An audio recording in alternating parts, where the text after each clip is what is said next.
I got the cash in the bag, stadium packed. Born a rock star in this life, gon' live it up on the attack. Baby, I'm bad, I just wanna get caught up in this life. I'm crazy, I'm mad, doing no cap. Only got one, so you better go live it up. Cash in the bag, stadium packed. Baby, I'm bad, Yeah. baby, I'm bad. I just wanna stay bad, stay mad. Chip on my shoulder cause they treat me like an outcast. I ain't gonna take that, stay back. I'll be swinging hard till the hits come in all caps. I ain't gonna lay back, pray that someone's gonna help me. Ain't nobody like that. I ain't gonna wait, that's all fact. Give me one shot and I'll never get the throne back. I'm sick of being cautious. I'ma go cause something, can't stop this. I'ma steal everybody's lane, call it shoplift. Sick of hearing everyone complain when they thoughtless. Taste the pain, it's like candy canes. It makes me go change into a better frame, into a better name. Society's insane, we all live for fame, yeah. Cash in the bag, stadium packed. Born a rock star in this life, gon' live it up on the attack. Baby, I'm bad, I just wanna get caught up in this life. I'm crazy, I'm mad, do it no cap. Only got one, so you better go live it up. Cash in the bag, stadium packed. Baby, I'm bad, baby, I'm bad. I got the cash in the bag, stadium packed. Born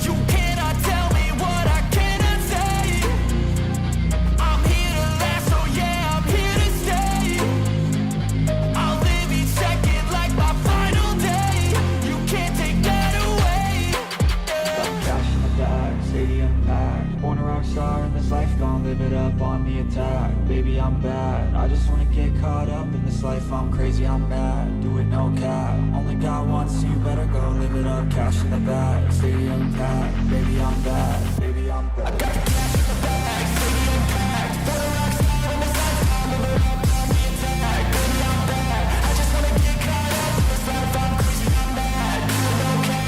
Only got one, so you better go live it up. Cash in the bag, stadium packed. Baby, I'm bad, baby, I'm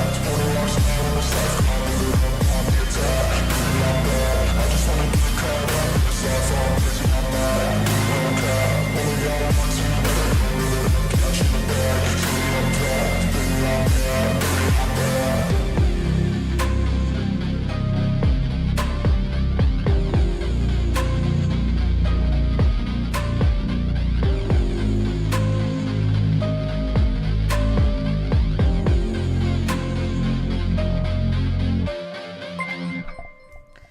What's up, everybody? Miss Tanisha, thank you for being a member for 33 months. Love your hard work always. Thank you, Miss Tanisha. I appreciate it. What is going on, everybody? Yeah, we're getting ready to watch Cabos' video. Well, his first one. I don't know if he put another one out. So how y'all doing? Are we doing good? So changes are coming to the channel. You know me, about every 6 months, I get bored of my graphics and stuff like that. So, give me about a month. We're going to have a new intro song. I'm keeping my outro song. I don't care what anybody says. I'm keeping my outro song. Y'all can kiss my butt. I am not changing that outro song for nothing. All right. So I'm going to get a new intro song.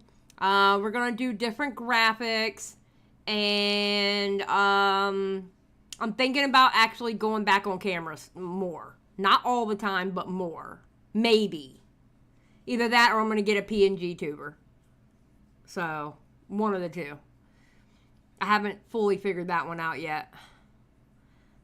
So, I guess y'all already heard. I didn't share it on my community post. Maybe I should have. I am no longer with the broadcast. I got burnt out. I got burnt out, especially with everything I want to do on my channel. Has absolutely nothing bad against the girls there. Y'all know I love Eva and Bunny, so nothing against them. It's just, you know, it's time for me to move on. So y'all better still support my girls. If I find out you aren't supporting my girls anymore, I will find you and I will hunt you down. Okay? I will find you and I will hunt you down. I'm looking at you. Yes, you. The one that was thinking of maybe not watching it because I wasn't there anymore. I'm looking at you.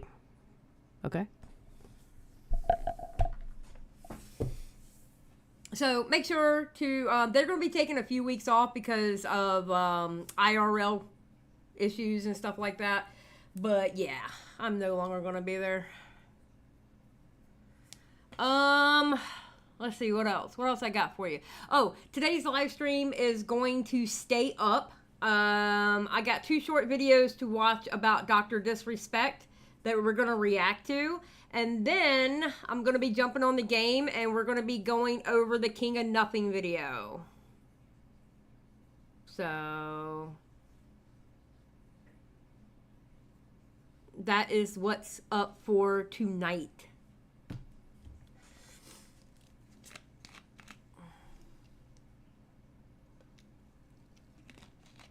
I may come back, Florentina. I may come back, but I'm not going to sit here and tell y'all for a fact I'm coming back. Because I don't want to lie to you. I don't want to tell y'all, yeah, I'm going to go back to it, and then I don't. You know what I'm saying? So it's easier for me to just say that I just won't be on there anymore. But you never know. I may show up every now and then, or I might come back completely. The door is always open for me to come back. I mean, I did start the thing, so I would hope.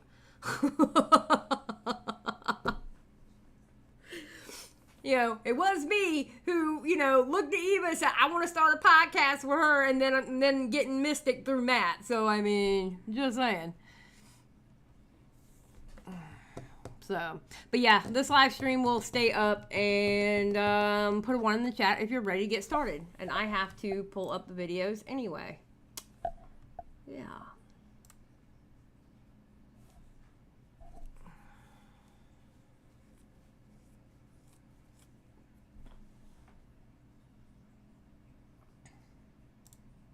With Jake. Oh, okay. Calm down, sir. All right.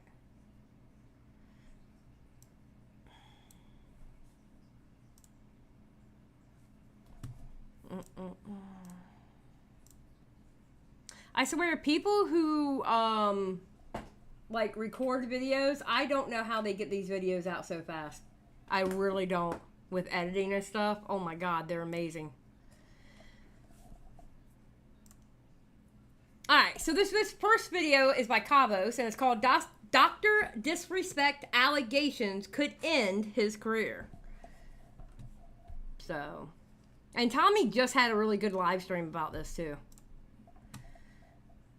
For years now, Dr. Disrespect's ban has been a massive mystery. No one knows the exact reasons why he was absolutely banned from Twitch. Like, I always thought it was because of Mixer.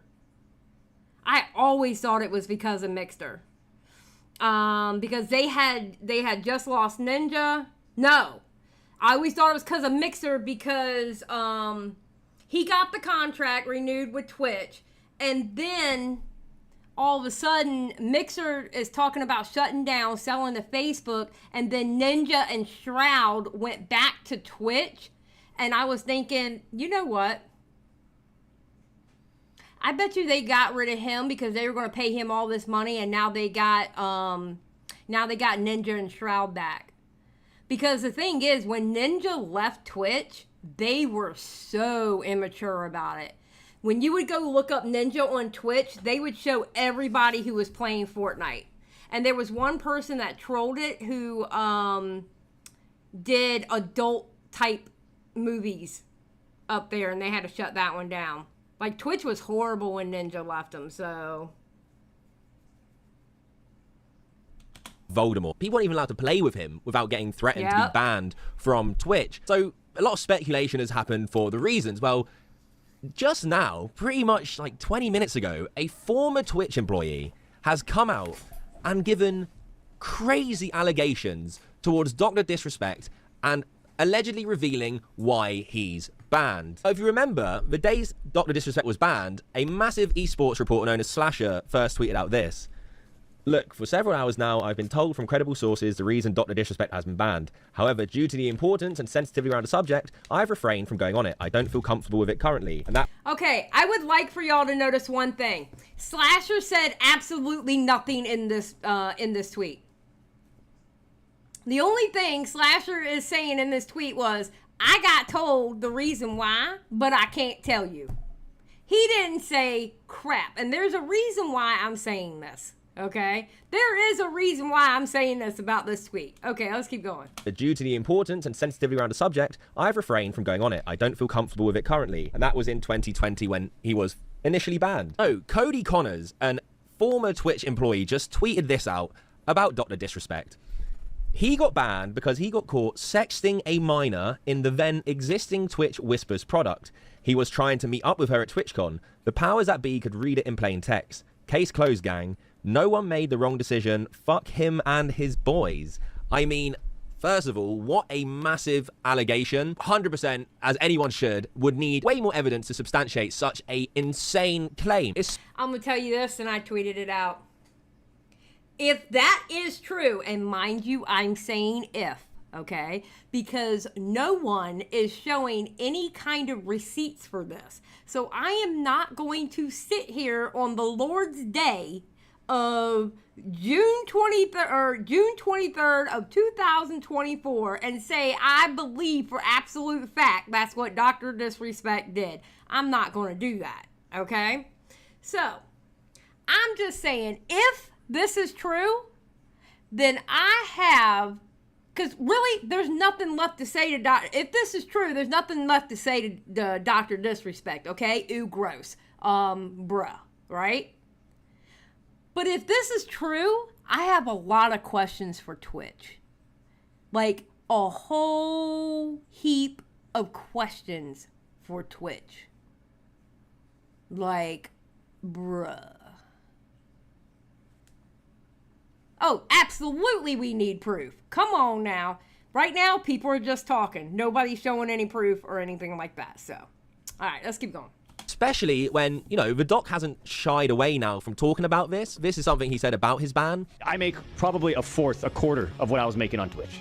A year later from being banned from the platform, you know, a lot of people think, hey, Doc, you did good. You're incredible. Listen, we've certainly tried to maximize the most of what we have to work with.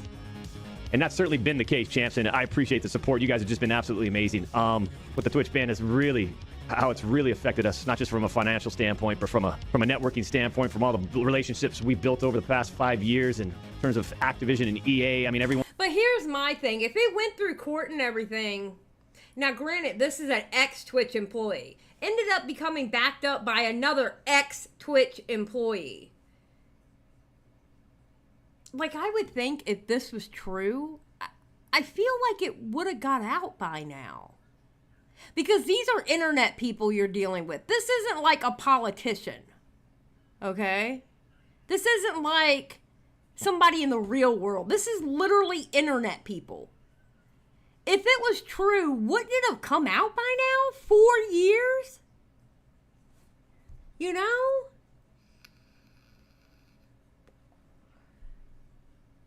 I don't know. I think so. Wouldn't court documents be public unless they may have been sealed? I don't know. That's a really good question, actually. See, that's the thing. That's what I'm saying. Wouldn't have somebody had a screenshot of something somewhere? If they could sit there and say, this is the reason why he did that, then wouldn't there be a screenshot floating around somewhere? You know what I'm saying? I don't know. It's really weird to me. Like, something doesn't sit right with me on this, but I don't know in what direction does it not sit right with me. Because no matter how you look at it and what side of what you think might be going on, none of it looks right. Whether you think that he possibly could have done it or you think he possibly could not have done it, you could be on either side of that and nothing looks right. There is something wrong with this scenario. So I have no clue. I'm literally in the middle going, bro, I need some kind of receipt or something for me to sit there and go, okay, Dr. Disrespect. But at this point, let's just say it came out as true. It's not just Dr. Disrespect that I'm going to have words for. I'm going to have words for Twitch. 4 years? What? You know? And then if this doesn't come out as true, then we need to talk. If it does come out that it's not true, let me put it that way, then I have words for the people who were spreading it around to everybody else about it. Like, what are y'all doing? Why are people going around believing something without seeing a receipt? Have we not learned our lesson yet? We are in the year of our Lord, 2024. Y'all don't know how to look at a receipt?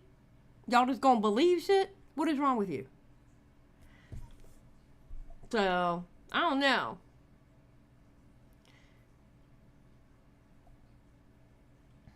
All the big sponsors, all the big partnerships, they have to question, why did you get banned? Right? So our ultimate bigger building out of the umbrella, the doc universe, and everything, whether it's obvious or not, the blacklisting, the shadow banning, it's happening, and as well as you think we're doing, and I think we're doing well enough. I'll tell you, man, it's been extremely disheartening. It's been a roller coaster of emotion, and it's absolutely fucking sucks. And I mean, yeah, I guess it would. He's lost like half his income. And to think, if this didn't happen, and oh my God, there's something wrong with this story, and I can't put my finger on it. And to end off my little discussion here, but a lot of people ask me, do you know the reason? Yeah, I do know the reason why now. I've known for months now the reason why. And I'll just say this right now, champs. There's a reason why we're suing the fuck out of him, okay? I don't know how else to put it. The amount of... And we already know he won. He got paid his payday. Well, apparently he won. Or there was some kind of agreement they came across. But either way, he got his money. That's what he said. Damages, and you just don't... No. Apparently, back then, he was suing the hell out of Twitch. Not sure what came of that. The Twitch CEO even talked about the Dr. Disrespect ban in a really weird analogy and way. Twitch chat wants to know, after all these years, why was Dr. Disrespect banned? Wow, I've never had that one. Whoa. Well. Okay, I just want to go ahead and say I do not like this guy. I absolutely do not like this guy. All right? I do not like him. I do not like how he runs Twitch. I have never liked how Twitch was run. I've always said that Twitch was ran by a bunch of man babies. Look how this man dresses. He dresses like a 90s cartoon kid. Literally. I don't like this guy. Now that I'm on Mrs. Channel, let me tell you what really happened, okay? So, there was an alien invasion, okay? Many people did not know about the alien invasion, okay? And the aliens actually possessed Dr. Disrespect. Oh. Okay? And it actually took over the globe using Twitch. With the Shungite. Yes, okay. And so... Bro, you're not funny. Just say you can't say what happened. All this that you're doing, it's not cute. You really should not be in front of an audience. Oh my God. The only way we could save civilization, okay, was to take the action we did. Okay, so it was to save civilization. Clearly, the Twitch CEO was like making a weird joke of it all, but if these allegations were as serious as the former Twitch employees claiming, I don't know the Twitch CEO would joke about it all. Slasher, when this all came out, Slasher then tweeted, "Today, I didn't lie," referring to the tweet I read you earlier. I didn't lie. Slasher. Okay, hold on. Where are we at? We're at 450. Okay, hold on. We're at 450 right now. Slasher, what did you say in this tweet that could have been a lie? You didn't say anything in this tweet. Slasher, what do you mean you didn't lie? You just said that you got told something that you couldn't tell anybody. You didn't give any reasons. What do you mean you didn't lie? Slasher, stop trying to get clout off of what an ex-Twitch employee said. What did you say, Slasher? You didn't say anything. Exactly. You didn't lie because you didn't say shit. Exactly. Exactly. What didn't you lie about, Slasher? You didn't say anything. Bruh. And now all of a sudden, you're going to come swooping down like Captain America and... Hold on.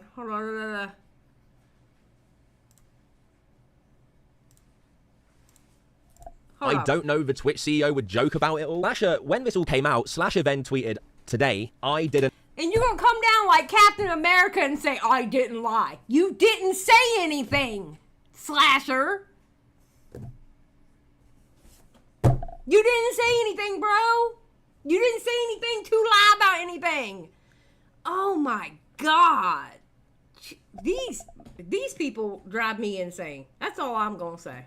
Anyway. Lie, referring to the tweet I read you earlier. So he's basically saying that these were the claims I heard back in 2020. Jake Lucky... But he never told us those were the claims that he heard. The only thing he said in that original tweet was, I heard some things, but I can't tell you what I heard. Okay. I didn't lie. You didn't tell us what it was in the first place. So how did you not lie? You didn't tell us anything. Good God. Earlier, so he's basically saying that these were the claims I heard back in 2020. Jake Lucky reported on this, saying a former Twitch employee has come forward and stated the alleged reason for Dr. Disrespect's permanent Twitch ban for being sexting a minor in the previous Twitch Whispers product. Dr. Disrespect replied with, Jake, seriously, I get it, it's a hot topic, but this has been settled. No wrongdoing was acknowledged, and they paid out the whole contract. Oh. Okay, so I understand Dr. Disrespect went through lawyers, they went to court and stuff like that. So it could have been, I guess, in the court order after everything's said and done, we'll pay you this, you can't talk about it, etc., right? But by the laws of the internet, this is not a good statement. Baron for $10. Either the ex-Twitch employees helped cover up a crime by not reporting someone sexting with a minor to the authorities, are committing defamation, or just idiots who thought a crime was. But Baron, there are so many possibilities with this that any of those could be true. Honestly. There are so many possibilities of what actually happened that any of those could be true. Thank you for the 10. I appreciate it. Okay, so by the laws of the internet, this is not a good statement. No wrongdoing was acknowledged. That doesn't, he's not saying that I did no wrong. He's not saying it was found out that I did no wrong. He's saying no wrongdoing was acknowledged. By internet terms, that's not good. You know? That's not good. That's lawyer speak, as Tommy put it. That's lawyer speak. 100% that's lawyer speak. So that also answers my last question with what happened with the settlement. Apparently they paid out his whole contract. However, a lot of people are tweeting saying they need a stronger response than that to these serious allegations. I guess I agree with that. If I'm Dr. Disrespect and I'm being levied these insanely heavy allegations, I would be like, I absolutely did not do that shit. I did not sex the minor and try and meet up with her. That's a complete fabrication. Not no wrongdoing was acknowledged. That's a very corporate way of trying to get around something. Now, I'm not... Exactly. And not saying that's what he's doing, but that's what it sounds like. It sounds like Cavo's put it perfectly. It sounds like a corporate way of not acknowledging something. You know? Not saying that's what he's doing because I don't know. And I'm not going to sit here and say this is what I think happened because there are literally a million different scenarios of what happened. Not saying that's implicating him. I'm just saying I would like to see a much stronger response to these insane allegations. Like, yes. Twitch paid out the full contract. Does that mean if these allegations were the actual allegations that he didn't do it? You know, we need a stronger statement from the doc. I'm sure he'll go on stream and fully address this tomorrow because it absolutely needs to be addressed. But at the moment, that's the only thing the doc has said. This is massive news and stuff, so you got to wait before jumping to any conclusions here because evidence is absolutely key here. Because absolutely, and anybody who is jumping the gun either way needs to stop and just go, we can't say nothing without evidence. You know what I'm saying? You know, you could have people that are sitting there standing for Dr. Disrespect because he does have a very, very cult-like following audience. That people who love Dr. Disrespect, okay? And they were like, there's no way that could have happened. Well, you want to watch saying that because you never know. Just like with the people who are going, I know it, he's a P word, he's a P word. No. Don't say that either, because it could very well be that is not the case. And these people could be flat out lying. Because guess what? Clout is a hell of a drug. And this has literally been a question for 4 years that anyone who is a fan of the gaming industry wants to know, why did Dr. Disrespect get banned? It has literally been a question for 4 years. You know? So, everybody needs to chill. As these are life-ruining allegations. However, we're going to keep on top of this as it goes on. Subscribe to the channel. Okay. So, I have this other short video that kind of shows Dr. Disrespect's response.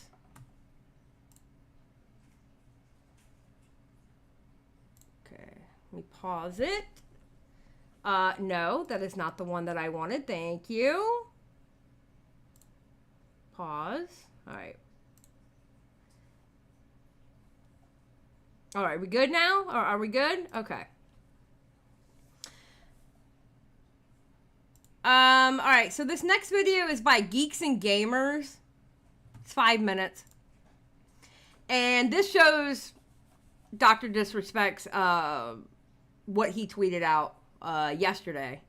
And it's called I didn't do anything wrong. Dr. Disrespect responds to Twitch employees' allegations. Once again with more clarification after these allegations of his Twitch ban started to gain traction on social media last night. He made a statement that was obviously a legal statement in terms of all of this that did not go over very well, and it left a lot of people confused. And now he has given another statement, and it says, listen, I'm obviously tied to legal obligations from the settlement with Twitch, but I just want to say what I can since this is the fucking internet. Okay, I will say this. That first part of his tweet makes a lot of sense because it could have been something in the settlement or whatever they call it. Yeah, settlement. It could have been something in the settlement where he's not allowed to talk about it. Now, it seems weird to me that he's not allowed to talk about it, which tells me, and this is, listen, put your tinfoil hats on. This is my tinfoil hat moment. Why do I feel like Twitch was somehow bad in this situation? And Dr. Disrespect can't talk about it because it will show where Twitch was wrong in this situation. Because remember, people, two people can be wrong at the exact same time in the exact same situation. So now the question is, what is Twitch hiding? You know? It's crazy. Legal obligations from the settlement with Twitch, but I just want to say what I can since this is the fucking internet. I didn't do anything wrong. All of this has been probed and settled. Nothing illegal, no wrongdoing was found, and I was paid. Okay, so I didn't do anything wrong. All this has been probed and settled. Nothing illegal, no wrongdoing was found, and I was paid. Honestly, that statement is a hell of a lot better than the first statement he typed. Because he flat out says, nothing illegal, no wrongdoing was found, and I was paid. So now the question is, why can't you talk about it? If Twitch paid you the money and you can't talk about it, what did Twitch do that was wrong? You know? So, I don't know. Elden Ring Monday. So this story has been wild. So this is where it all kind of started. Former Twitch employee Cody Connor says he got banned. Okay, we already know all that. Is that going in Nick Merckx? Because I'm going to be honest, I don't know if I care about the Nick Merckx part, because I can't stand Nick Merckx, but at the same time, he can, you know, yeah. So anyway, there's that. So I don't know. There's like a million things that could be going on, and I'm not going to sit here and I don't know. I don't know what to think. I remember hearing something that was about Mixer and Twitch trying to get a contract with Dr. Disrespect at the time, but it's still a mystery. I always thought it was because Ninja and Shroud just went back to Twitch because Mixer had decided they were going to sell to Facebook. I used to stream on Mixer. That's where I started streaming, was Mixer. Okay. Mixer was going over to Twitch. I mean, they were going over to Facebook. They were being sold by Microsoft, and they were, hold on one second.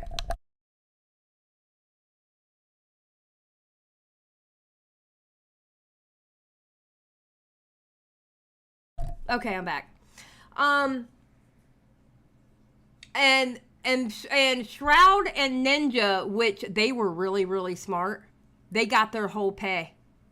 They got their whole pay and were like, nah, we're not going to Facebook. And they went back to Twitch. Well, around the time they just went back to Twitch, Dr. Disrespect just signed his big contract with Twitch. And I was thinking they got rid of Dr. Disrespect because Ninja and Shroud came back. That's what I was thinking back then, but I don't know.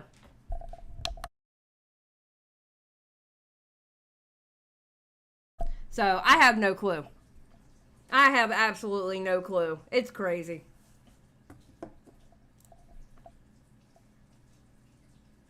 My main question has been since it started is many people that get called out for flirting with minors. Why didn't Twitch call out KJ, do you know anything about Twitch? Do you know anything about Twitch? A lot of stupid stuff happens in Twitch. A lot of stupid stuff happens with Twitch. So, what Twitch does not surprise me. So,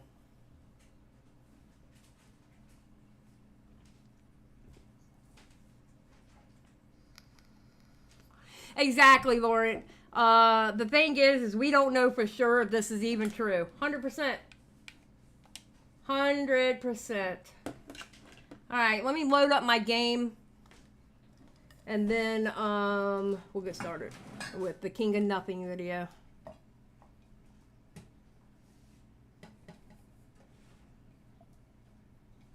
I don't trust Twitch for nothing. You can't get me to go on that platform. I'm going to tell you now.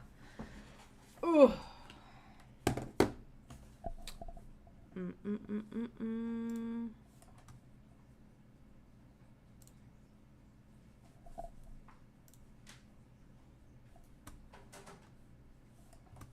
I paused it. Thank you.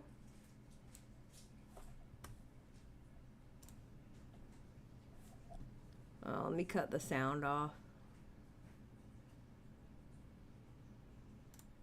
Alright.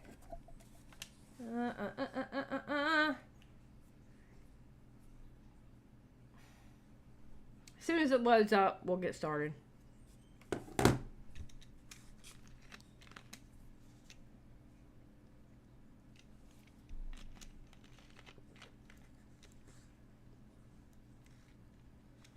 Where in the hell did the story... Moody, did you not watch?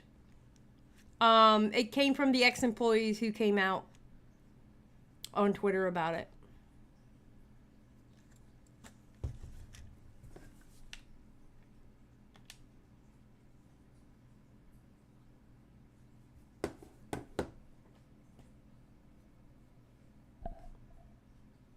Someone who said that ex-Twitch employee said, oh, yeah. It was one ex-Twitch employee and then another one actually backed him up on it.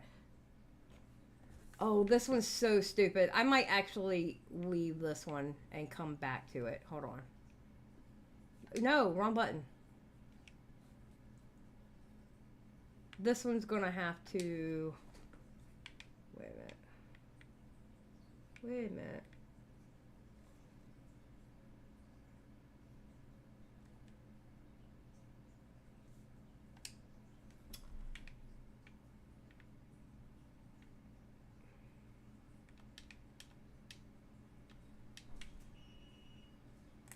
Hold on.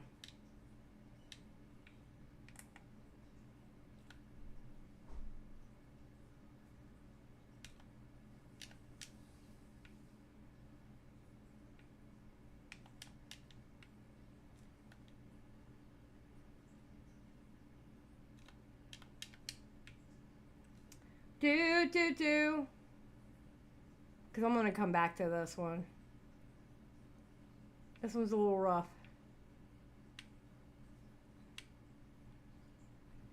And I know there's a quicker way for me to leave this one, but I can't remember how. Oh my God, let me leave, bro. Hitting the wrong button.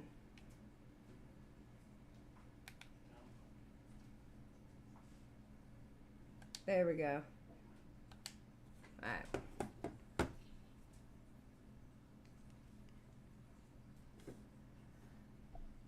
Alright, so let's get started with this King of Nothing by Toastify. Everybody hates King of Nothing. We know Nick hates him. Good God. Alright, over the last few weeks, I've become well acquainted with King of Nothing, a commentary video essayist who has blown up over the last couple of years and reached new heights of success with his long documentary videos. He's garnered plenty of praise from fans and fellow YouTubers alike for his witty jokes and systematic breakdown of the people he lays a scope on, leaving outsiders like myself to have a generally good impression of him. But after a controversial... I do not understand how at one point... Oh, I have it on 1.5, that's why. Alright, here we go.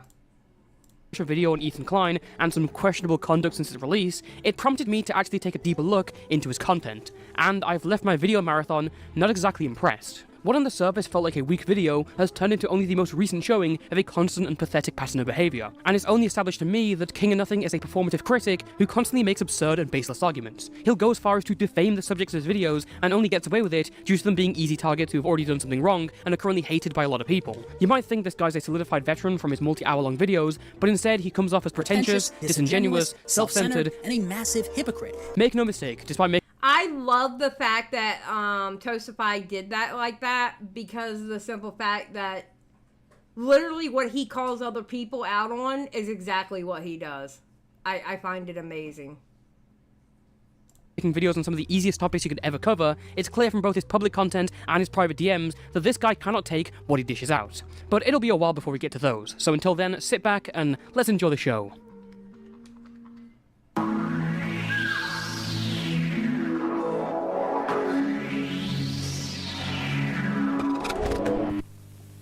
So, who is King of Nothing? Well, behind the blank avatar, he's a 24-year-old YouTuber from New Jersey. I'm from New Jersey. He's from New York, I think. Before venturing to YouTube videos, King of Nothing worked as a car salesman for a year. I was in the car business for a year, but at least I didn't have to go into student debt. Alright, I'm telling y'all now, that explains everything to me. I'm not even gonna lie. That absolutely explains everything to me. Remember, I used to be a mechanic, right? I was a mechanic at a car dealership. I know how car salesmen operate, especially used car salesmen. Oh my God, I know how they operate. So I'm not surprised by that at all. He'd been selling real estate for 3 years before he got into YouTube. Yeah, I sold real estate for 3 years, and I can assure you guys that nobody in the industry takes this guy seriously. Rather than the long expose video essays that you may be used to on this channel, for example, King of Nothing takes a far more opinionated stance in his content whilst looking at the past of certain YouTubers. In fact, if I had to describe his content and style in one word, I'd say literal or exaggerative. The guy is sitting there in his room, sober, as a grown-ass man making a diss track on a 13-year-old child. They post the undeniable incredible evidence of those scams to the internet consensually and delete it later, but they expect people like me to not be able to find the evidence. How does someone consume oxygen on this planet for more than 20 years and then think about one of the worst events in all of human history and the millions of people that unjustly lost their lives based on something which those people had no control over, which is the race and religion which they were born into, but she wants to sit there and talk about all the positives of the experimentation they were doing? In a genre like exposed pieces that's very based on objectivity and the facts, King of Nothing will constantly drum up his points by exaggerating them. This is a tactic that's usually fine and will hit hard when used properly on certain issues, but King of Nothing's problem is that he'll use it on everything he talks about. Like, thanks man, I really needed you to tell me how the Holocaust was bad by reading the Wikipedia page on what happened, or how making a joke about R. Kelly is bad because R. Kelly did bad things. This was one of our top selling merch items of last year, by the way. Profiting off of a man who's in jail for 30 years for trafficking. Real classy, Ethan and Hila. Okay, calm down. All right, we're at the point now about R. Kelly, we can joke about it. We can joke about R. Kelly at this point. Calm down, sir. Calm down. Okay? Get over it. Listen, this is the sad part. King of Nothing's video is so bad about Ethan Klein that the commentary community as a whole is sticking up for Ethan Klein. You know something's wrong. As much as they want to sit in their $10 million mansion and cry about social justice for all, it doesn't seem like they're very empathetic to the families of the victims of R. Kelly. You know, the countless women whose lives were ruined as a result of the actions of that one man. You know what R. Kelly is trying to do there in that song? Literally bring women from Ethiopia to America so he can commit some of the worst crimes on earth to those women and sometimes even imprison. Skelly, shut up. Skelly, shut up. Shut up now. Them in his home. Bro, you made a joke about R. Kelly. It's not that deep. It's no, not that it's deep, really bro. not King of that Nothing deep. will also often cite exact definitions to hammer down his arguments. That is the definition of homophobic. You see, I'm a feminist by definition, which means that I believe in absolute equality. And there you go. That's the problem. He's a male feminist. There we go. Case closed. We don't have to watch any more of the video. Case closed. He's a male feminist. Done. Over with. We're done. We cracked the case. Within 4 minutes and 27 seconds, we figured out what was wrong. You know?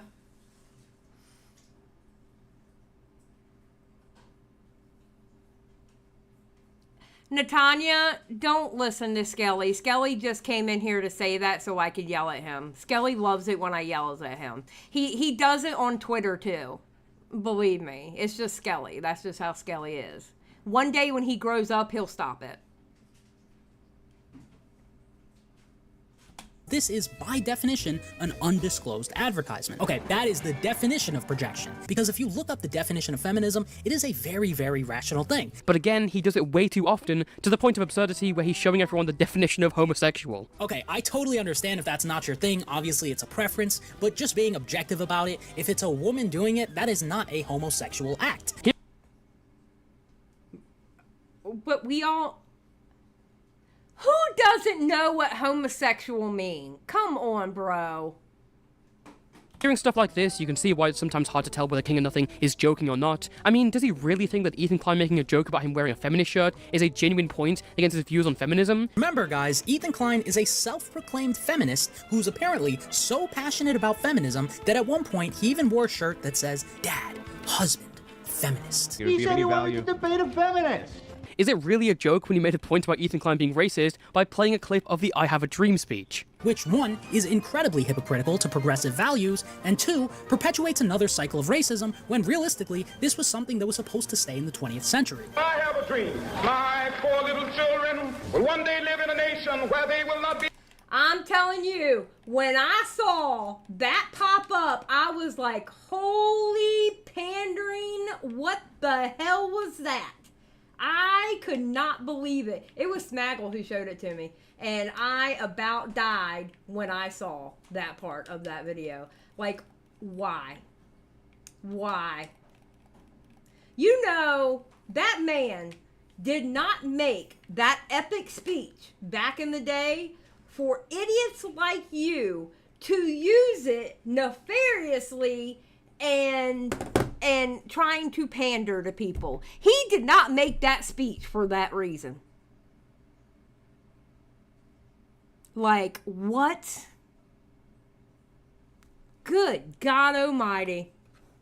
Perpetuates another cycle of racism when realistically this was something that was supposed to stay in the 20th century. I have a dream. My poor little children will one day live in a nation where they will not be judged by the color of their skin, but by the content of their character. 75 years later. Is a 6'5" black dude scary more than a 6'5" white dude? Thank you, Martin Luther King. Of nothing. I mean, just think of everything that your least favorite YouTuber has done and multiply that by 10 and we have Ethan Klein. Well, obviously, when he says that Ethan Klein is 10 times worse than your favorite YouTuber, that's clearly hyperbole. He's not worse than like a pedophile. Oh, he compared Ethan Klein to Colleen Ballinger in the conclusion. And most importantly, he's certainly not any better than any of the people he criticizes or tries to cancel. Whether it's Leafy, Colleen Ballinger... Well, okay, that... Bro, you can't compare... Okay, listen. Ethan Klein has been a lot better lately. However, I will say he still likes to unjustly bully people sometimes. Okay? And we've gotten on him on the broadcast about that. But Ethan is like been having some really good takes lately. And he's been gathering some W's. Okay? But the one thing I would never do is compare him to Colleen Ballinger. Are you kidding me? Of all people, you compared him to Colleen Ballinger? That could just be clear hyperbole again. Let's see what he says at the end of his second Logan Paul video. That combined with the crypto scams and mocking his best friend's religion is, in my opinion, far worse than anything even EDP445 has ever done. Well, wait, I was what? coming out here to pick up a cupcake. Wait, what? Oh my God, he made me hit the wrong button. Holy crap. Hold on. What do you mean?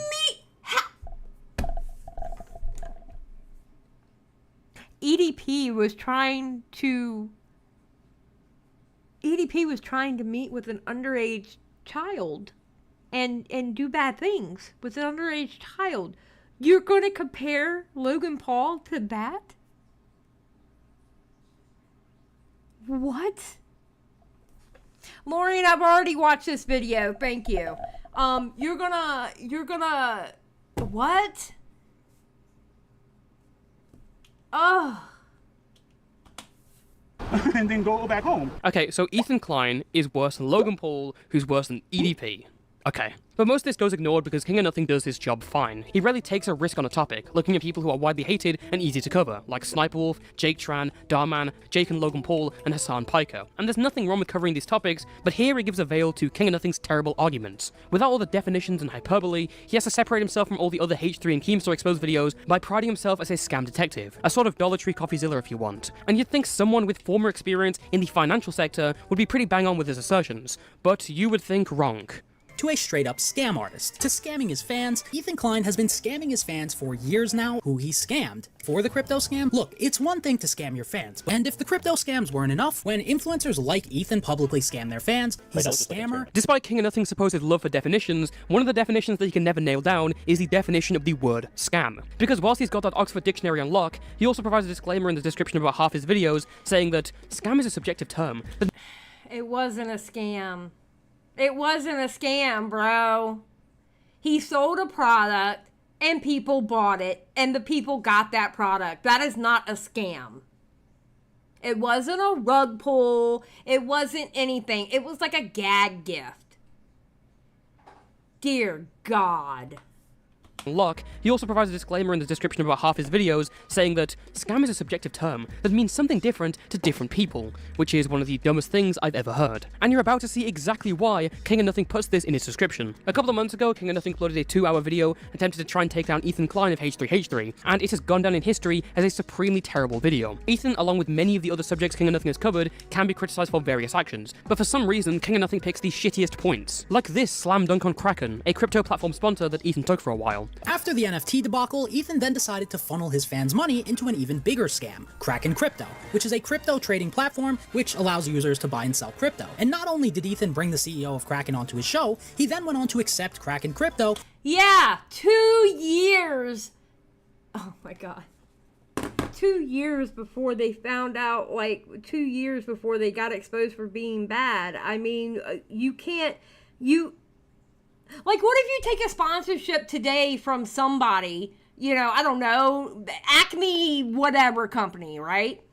And then 3 years down the road, somebody says, oh my God, this company is bad, they're a scam, this, that, and the other, but they didn't have those reviews 3 years earlier when you took the sponsorship. What? Like, bro. It's ridiculous. Yeah, Ben, Toastify really does have some good videos. Toastify's a good dude. I like him.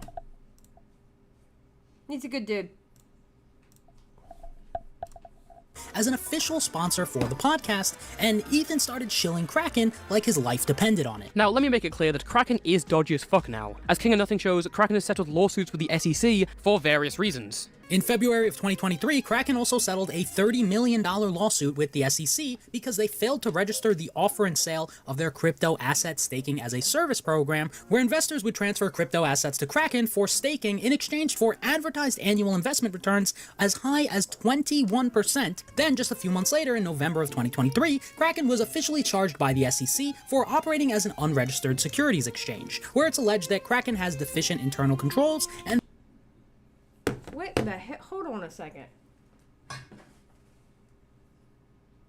Is it getting ready to storm or something? Good God. I got thunder bad. And I somehow got turned around and went backwards. What in the world? Ugh.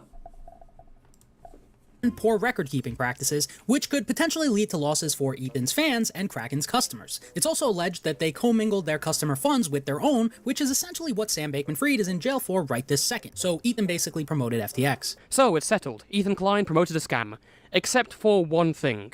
You see, despite painting this out as Ethan promoting a blatant scam, one important detail that was conveniently left out is that all these SEC lawsuits were done in 2023. Ethan's last promotion of Kraken was in 2021. In all seriousness, where was Ethan's due diligence into this company before accepting Kraken as a sponsor? Wow, I guess Ethan Klein should just have the future-proof foresight to know that Kraken would be sued by the SEC 2 years after he... 2 years later, not when he was actually during the sponsorship. He last promoted it. The only thing that King of Nothing has going for him here is the Better Business Bureau reviews, which is not exactly the most accurate reading for companies. Kraken is one of the shadiest crypto exchanges out there, and that is proven definitively by their 1.48 out of 5 Better Business Bureau rating. Yeah, I don't know how definitive the system is when companies like PayPal, Google, and Microsoft are getting ratings lower than Kraken. Wow, there's a huge scam you got exposed, King of Nothing. It's a site called YouTube.com. For fuck's sake, Ridge Wallet, a company with the King of Nothing seal of approval, has a lower rating than Kraken on the Better Business Bureau. And just to set the record straight here, I am not anti-sponsorship. I don't think anyone has ever gotten hurt by a Ridge Wallet sponsorship, for example. All I ask from This is not a system worth taking into consideration, and this entire segment is horrendous for having such an oversight. And believe me, this is only the beginning. Let's take a look at the other so-called big scam that Ethan Klein has run, that being his H3 NFTs from early 2021. Before we get into this, I think it's worth at least clarifying what NFTs are, considering the discourse around them and all the scams has created such a blurry perception. At the root of it, the idea of an NFT is to be a digital collectible, like Pokemon cards or stamp collections. But at the end of the day, if you get what you paid for and it's not advertised as some sort of future investment, it's not a scam. Remember Nick's NFT from Nerd City? I remember when Nick finally got that thing, he was happy. I feel attacked by how stupid he is. Ben, I do too. I feel like King of Nothing literally questions everybody's intelligence.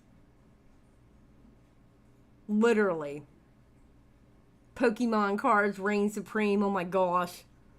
Why is this important? Well, in March 2021, H3 sold off a few NFTs to his fans, with the profits going directly to members of the team. The sale went smoothly and everything was fine, until King of Nothing piped up and said it was a scam. So what are his reasonable arguments to say why? Well, Ethan Klein sold the NFTs as part of a bit, and joking about your NFT sale is the same as Logan Paul's Ding-toing project. So the first scam I want to cover is the H3 NFT collection, which Ethan seems to have really gotten away with, because I've never seen anyone calling him out for this, and I think the main... Because it wasn't a scam. Listen, this is the dumb thing about it. Think about it.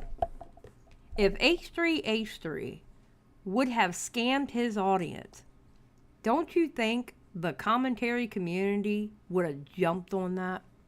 Don't you think Keemstar would have jumped on that if he would have scammed his audience? You know what I mean? Like, the commentary community would have been all over it.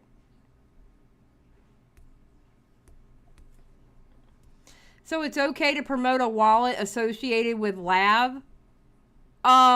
Lab isn't a CEO of that wallet. I don't care that she is the girlfriend or wife. I think they're married now. The wife of the CEO. He was working there first. It has nothing to do with her. I'm petty, but I'm not that petty. I'm sorry. I don't, that's too cancel culture-ish for me. Oh, just thinking like King of Nothing? Yeah, right? That would be something like King of Nothing would say, probably. So. Yeah, exactly. If he would have scammed his audience, Paige Christie would have been all over it. She can't stand Ethan Klein. You know? Fritz, thank you for joining the Just Saying squad. I appreciate it. And I love the cat in your PFP. That's really cute.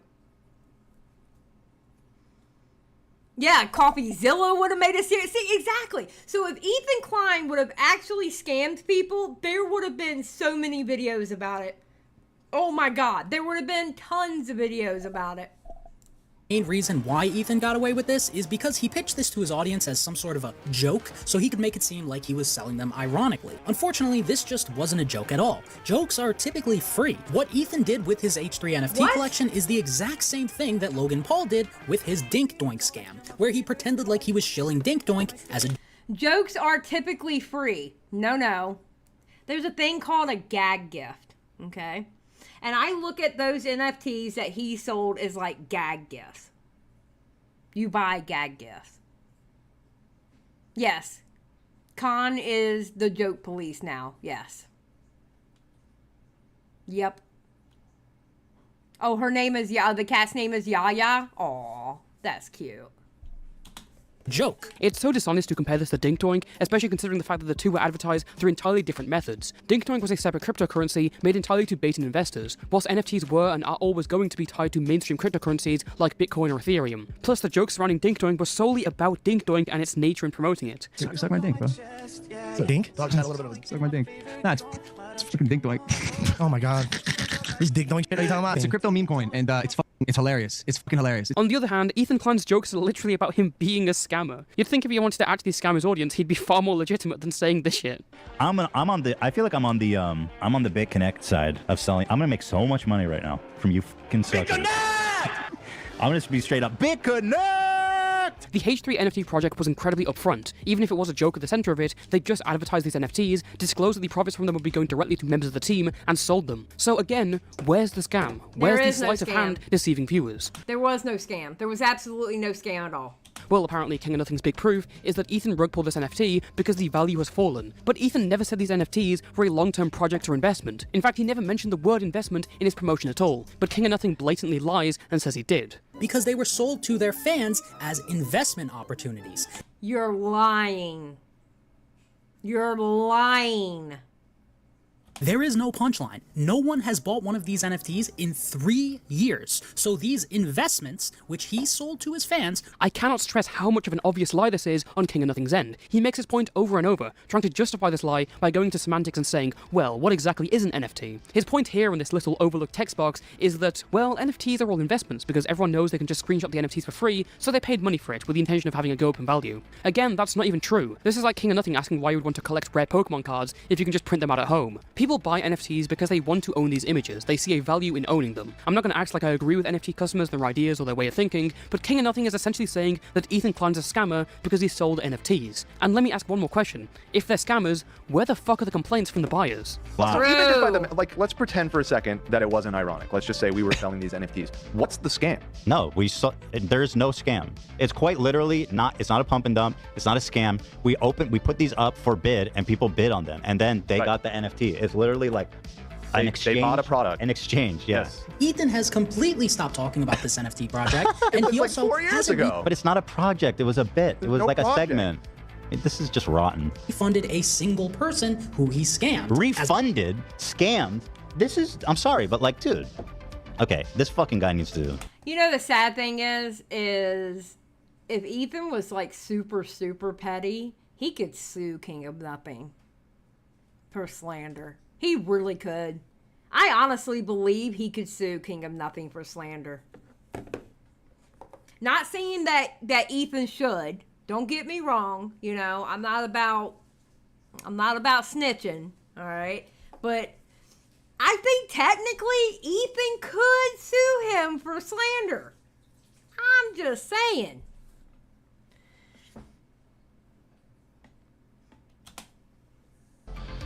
I'm gonna talk to you, King of Nothing. We're gonna talk. It's a joke. With all this in mind, it won't shock you to know that King of Nothing has regularly failed when he researches other things outside of scams. In fact, it can go as far as to where I believe he purposely omits context to make his subjects look worse. During his H3 video, he doesn't even mention Ethan's apology for the controversy with Cutie Cinderella, and despite basically reusing Gokunaru's talking points from his H3 video, he barely acknowledges Ethan Klein's response to those talking points in any way. Oh, but... Okay, this is the weird thing about his Ethan Klein video. It's, how do you put it? It's basically a grouping of everybody's comments they have ever said about Ethan Klein, but he's actually making those arguments like he came up with them, right? And this is my hope. I'm going to be honest, and I tweeted it out, and he's working on an Andrew Tate video right now, okay? Now, Willie Mack has really been on the Andrew Tate train, right? Willie Mack went so far and got people to translate the court documents and everything for him. If King of Nothing screws up his Andrew Tate video, I hope Willie gets his ass. I really do. I hope Willie gets his ass for fucking up Andrew Tate. Because of all the stories to mess up, how can you mess up Andrew Tate? So... But don't worry, guys. Ethan and Gila Klein are still building a parasocial relationship borderline cult by selling their merch. Making the amount of content that they make is a calculated move that they've made in order to deepen those parasocial bonds with their audience. And when someone develops a parasocial relationship with their favorite creator, they start to develop things like the illusion of friendship with the creator. And that leads to people being more inclined to doing irrational things, like buying a $150 hoodie or two, or maybe even an NFT. Yeah, I don't really think making merch or announcing your pregnancy is directly contributing to parasociality. I feel like a better argument could be made for like someone who's like selling their fucking baby pictures to their fans like Dream. During a segment on Ethan Klein taking a DraftKings sponsor, King of Nothing says that Ethan lied about when the DraftKings sponsor was taken, saying, Next, Ethan says the ad was like 6 years ago, which again is a lie. That clip is... So basically, I'm being very parasocial with y'all when I show y'all Pumpkin. Okay? That's me being highly parasocial. Just to let y'all know. You know? Is from 2023, and the clips of him promoting DraftKings are both from 2020. In what world could a 3-year difference be considered like 6 years ago? Holy shit, guys, he said it was 6 years ago when it was 4 years ago. Ignore that he literally corrected himself later on, something that King of Nothing conveniently admits in text. This is some huge breaking news. When he covered True Geordie for supposedly Islamophobic jokes, King of Nothing tried to make it out as if True Geordie was only famous for covering the Logan Paul Forest controversy to support his argument. Not only is the joke poor, this is incredibly hypocritical coming from this guy of all people. True Geordie is only famous for getting sad and angry at Logan Paul for recording a dead person in 2018. Oh, God. Tommy laughed his ass off at that part. This kid don't know what he's talking about. It is amazing to me this kid don't know what he's talking about. I feel like I'm getting dumber and dumber just listening to King of Nothing. Yeah, same. I thought you were my real friend, Xylie. Yeah, I know. I lead y'all to believe that I'm your friend when I hate you all. I really hate you all. You know? You found me out.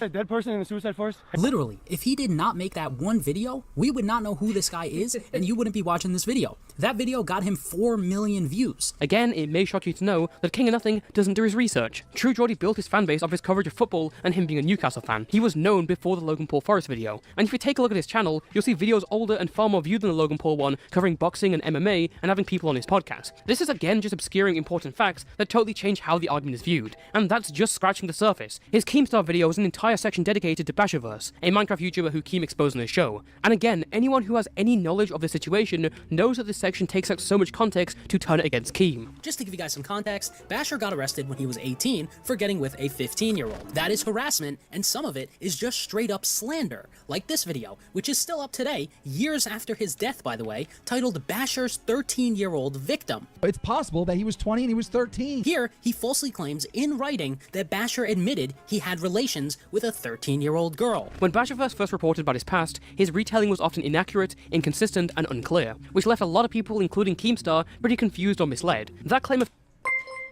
Pigeon Salad, thank you for being a member for 18 months. I appreciate it. I'm going to be honest, I don't know much about the whole Basherverse thing. I only hear about it every now and then, so I am not very, like, I don't know about that situation very well, so... of him being 20 is based on the fact that Basher posted newspaper clippings showing the arrest, which stated he was 20 at the time, and the claim that Basher interacted with a 13-year-old was given to Keemstar by Skydus Minecraft and Jobless Garrett, two people who had employed Basher and had been living in the same house as him. So it makes sense why Keemstar would run with this, because of the evidence he had seen and what he had been told by YouTubers who, at the time, were considered reliable and close to Basher. All we've ever reported was that Skydus Minecraft said the victim was 13, that the Zombie Unicorn said the victim was 13, and based on these people and their reputations, you know, my personal opinion was that you were lying. On March 26, 2016, Keemstar had an interview with Clara on Drama Alert. They talk about an emotional twitlonger Basher had made the night before. In it, Basher revealed that the person who started the original rumor all that time ago that claimed he raped a 13-year-old was none other than Jobless Garrett. As the story goes, Skydus Minecraft had given him the job to do a background check on Basher for Bam Lounge, during which he found his arrest record. Garrett then called up the county clerk's office to confirm this, which is when they allegedly told him the now infamous rumor. Garrett then told this to the rest of the Bam Lounge members, which is what kicked off this entire saga. And the accusation that we now know probably isn't true about the 13-year-old girl being raped twice by him, it seems to always go back to Jobless Garrett being the one making that claim. Right. Do you know anything behind the scenes of if he actually was told that by the police or if it was made up? I have talked to him in real life, like at a face party about a year ago, and I confronted him about this, and he to this day still says that is what the police told him.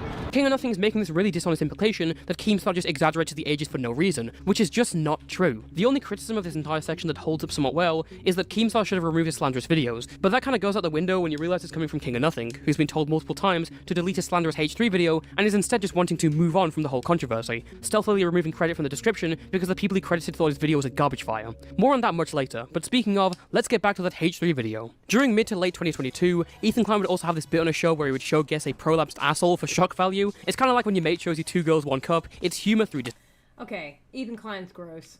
I'm sorry. No thank you. Gross. Disgusting. Disgusting. disgust. But of course, Sister of Nothing would never have such incredulous jokes. On another note, let's take a look at what the content creator Brittany Broski had to say about her appearance on the H3 podcast. What's the nastiest thing you've seen on the internet? I recently went on fucking H3 and Ethan showed me a video of 2 prolapsed assholes rubbing against each other. Thanks for telling me the definition of prolapse, man. So that's actually really awesome that you asked that, because I had an answer ready to go. Yeah. As you just heard there, Ethan has this really bizarre habit of asking his guests awkward relationship questions or showing them adult content live on his show. I have to keep this PG, but for example, Ethan brought this adult actor named Hunger FF. Phil for 5. Wait, you hate us? Oh man, I better cancel my proposal plan. Yeah, you better cancel your proposal plans. I'm already married. Thank you very much. To my #1 fan, Mr. Xylie. Thank you. Thank you very much. Thank you for the 5, though. I appreciate it. Thank you very much. Onto his show and had him show off some of his talents to his guest at the time, Howie Mandel. Just go ahead and do it right now? Yeah, just go ahead. Everything you requested. Now, Howie, let me take off my shirt. Oh my God. Oh my God. Oh. Watch. Oh no! No! No! He's probably done that exact same bit more than a dozen times at this point, and the reason why he constantly does really weird stuff like that is because Ethan and his podcast are essentially just the dollar store version of the Howard Stern Show. Now, I can't believe I'm saying this, but King of Nothing is purposely omitting context out of the prolapsed asshole segment. The reason why this joke came about and the reason why he showed it to Howie Mandel is because Howie accidentally posted a picture of a prolapsed asshole to TikTok. When my friend Neil bent over, this happened. Oh no! Does somebody know, God. is this COVID related? And if it is, what do we do about it? Ow. Now, you could try and give King of Nothing the benefit of the doubt that he didn't know about this context, but I don't buy that. In fact, out of all the examples here, I believe that King of Nothing purposely left that context out to make Ethan look worse. And the reason why I believe that is because when King of Nothing shows his clip of Brittany Broski talking about going on H3, he leaves out the rest of the podcast clip where she explains the entire thing. What's the nastiest thing you've seen on the internet? I recently went on fucking H3 and Ethan showed me a video of two prolapsed assholes rubbing against each other. That's so gross. Ethan! He's immature. So that's actually really awesome that you asked because I had an answer ready to go. So we probably could watch Perverse Family right now. Like, I mean, like, pull it up. I'm kidding. Pull it up. I'm kidding. Yeah, Don't yeah. pull it up. Do not pull it up. I mean, it was like, I haven't felt that jarring, like, holy shit. Why did he show you that? Hey, that's a great question. He just out of nowhere? Well, no, there is a backstory. You know Howie Mandel's TikTok? Yeah. Yes. Yeah. What was that one again? He just looked at the camera like, look at this prolapse. No, he said, is this COVID related? And if so, what do we do about it? And the fact that he knew how to use the green screen feature on TikTok to be like, hey guys, what do you think about this? Man, Why was his that asshole was prolapse? not Howie's asshole. I'm going to ask Google right now. It was, I swear to God. Why was his What the asshole prolapse? I don't know what he's doing in his spare time. But they had Howie on the show and showed him that video. Of the two rubbing together? What did he say? He's like, how the fuck did you get that? He couldn't look away. Ethan showed me the clip, and he's watching it, and he goes, oh my God. Bro, I'm watching. This is not Howie's butthole. Yeah, that shocked me to my core, and I haven't, had a visceral response to a video online. Ugh. Why? Why would you want to see that? Ugh. It's gross.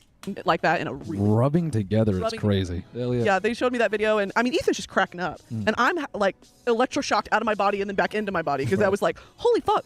And of course he can't show it, but oh my God, I wish he could. Yeah. I wish he could. You guys already know these grifters cannot hide from me. I will research day and night. What grifters? You didn't show any.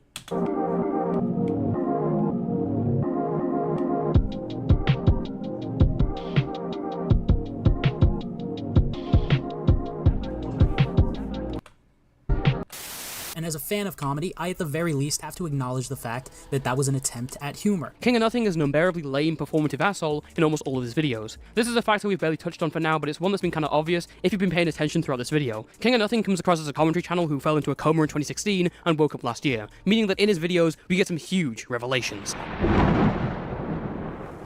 Did you guys know that in 2008, Keemstar said mean things on Halo? Well, King of Nothing is here to show you the truth. If posting that video doesn't prove to you that Keem genuinely hates his fans, then nothing will, especially given the fact that Keem has already admitted that he wants his fans to suffer and live horrible lives. You know, King of Nothing could not and would not have survived during the Xbox 360 days. I think most of the people on the internet today either forgot how Xbox 360 was back in the day or never lived through it. Especially women. I don't know if I can truly explain to you how bad it was on Xbox 360, oh my God, 360, especially if you were a woman. It was bad. It was real bad. Like, good God, it was bad back in the day.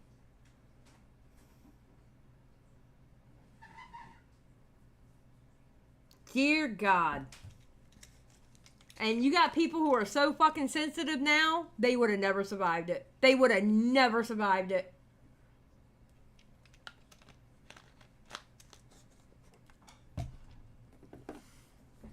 I remember I played the hell out of Halo 3 and MW2. Yup.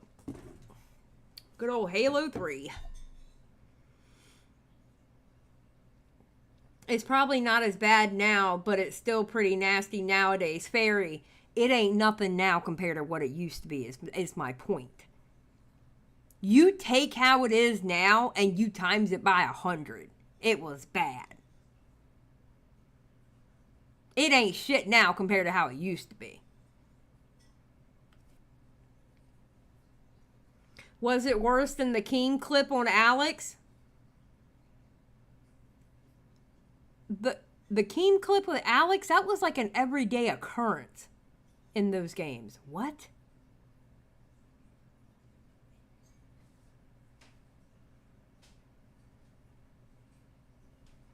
Yep, Nuke knows if you were black, you better expect at least 15 hard R's. At least.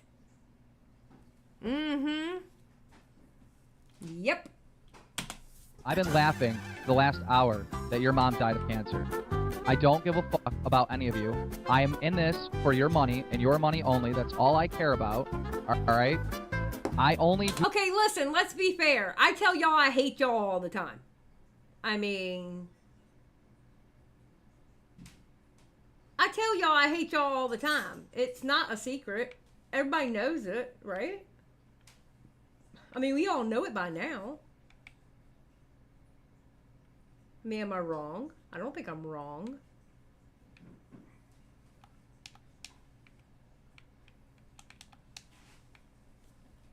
do this show for money. That's it. All right? I don't do it to entertain people. That's just a fucking scam.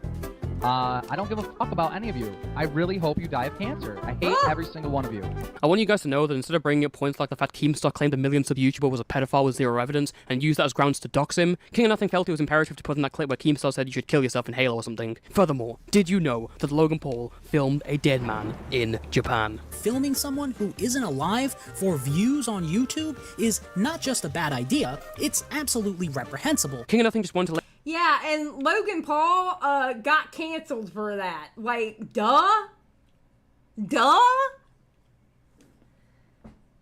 Let you guys know that he actually doesn't support filming dead bodies. And last but not least, did you guys know that Sniper Wolf is a misogynist? Wait, what? Now, I know this might sound kind of weird to hear, but I genuinely think that Leah is a straight-up misogynist. Not— Okay. Alright, listen. Okay. So, I have kind of a different take on this one compared to the guys. Alright? We're gonna keep going, but I agree with them, but I actually add an extra caveat to it. So, alright, let's get through this section, and then I'll tell y'all where I kinda differ. In the traditional sense, like our friend Pearl. I recently decided to vote. But by definition, I think that Leah has a dislike, contempt, or ingrained prejudice against other women. Based on her actions, I think that Leah looks at other women as some sort of a competition for herself. And I'm only saying that because Leah has a consistent track record of straight up bullying other female content creators. King of Nothing. Okay, so, as a proud member of the Crazy Woman Club, okay, I am a proud card-carrying member of the Crazy Woman Club. Let me tell you, it is a normal thing for a woman to hate other women and to hate on other women. I don't care what anybody says, but this is the God's honest truth. It is a social norm to teach little girls that other little girls are the competition. We are taught to fight for resources, and the resources is men. All right? You want to get, the better man with the better pay job, with the better pay, that way you don't have to work, etc., etc. We are taught from birth to hate other women. It is the God's honest truth. Now, some take them to an extreme and some don't. But inherently, that is why we are always jealous. It is a social norm. It is society literally pushing it on us. Now, however, I do think Sniper Wolf is in fact a misogynist. I do think Sniper Wolf literally goes to the extreme with it because look how she treated that other girl. And I can't remember the other girl's name right now.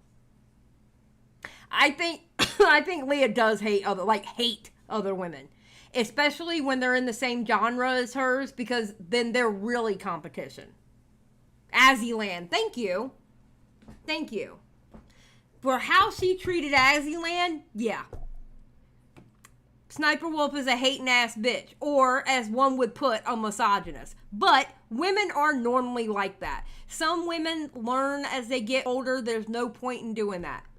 I used to be that way in my 20s. I was one of those, yeah, I don't get along with women. I'm not like other girls. That fucking trope that you hear from young women all the time. Yeah, I'm not like other girls. I used to be that way. All right? Now, I don't give a shit. You're a man or woman. Either I like you or I don't like you.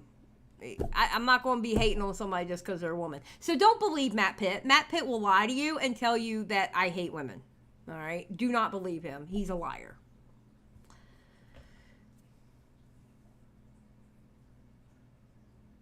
Matt, she shouldn't vote if doesn't believe... Wait, Natanya, what are you saying?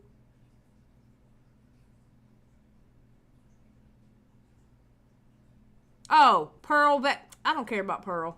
Pearl ain't voting anyway. Well, no, she's back in the United States now. My bestie and I say we are reformed pick-me's. I know that's right, Jessica. Yeah. That's what those pick-me's do. They'll be around a bunch of guys and go, yeah, I'm not like other girls. I really don't get along with women. Well, no shit. Most women don't get along with other women. Duh. You're not like other girls, actually. You're just like other girls. The fuck?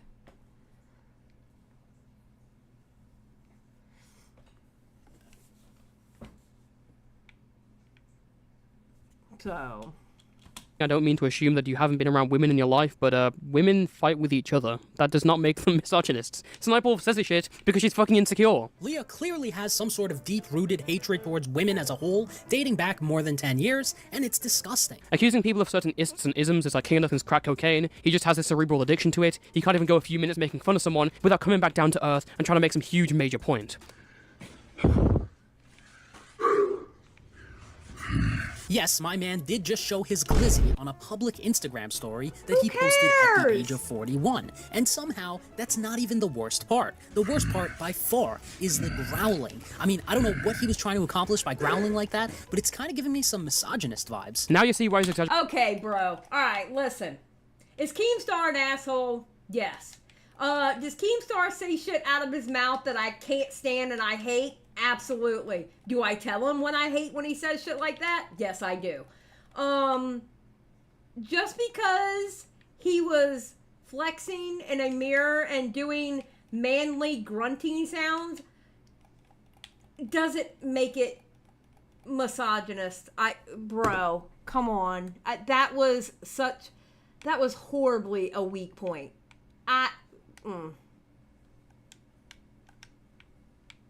That was horrible. Like, what the hell was that? Wait, how do I get these? Oh shit. Oh shit. Stay there. What? Hold on. I'm having a crisis right now. Wait, why are you moving? Come here. No! Oh my god. Bro. I hate this section.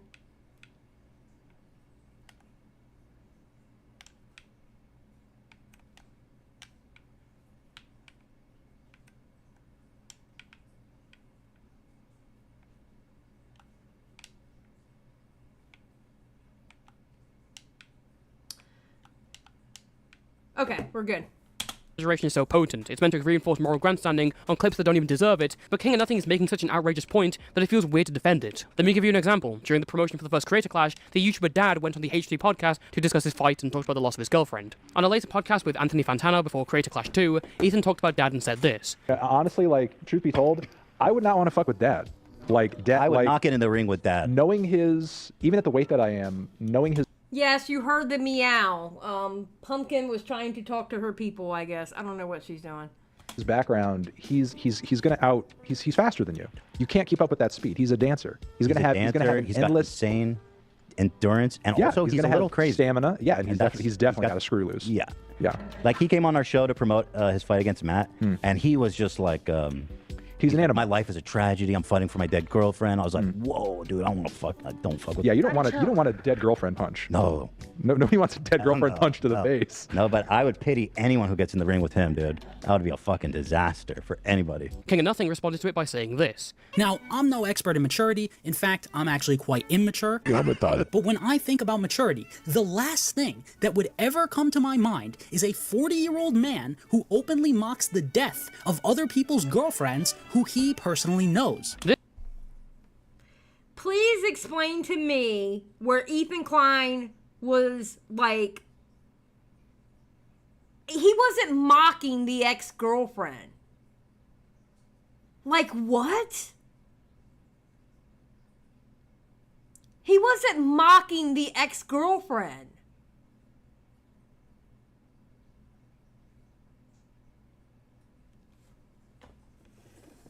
Like, how was he mocking the ex-girlfriend?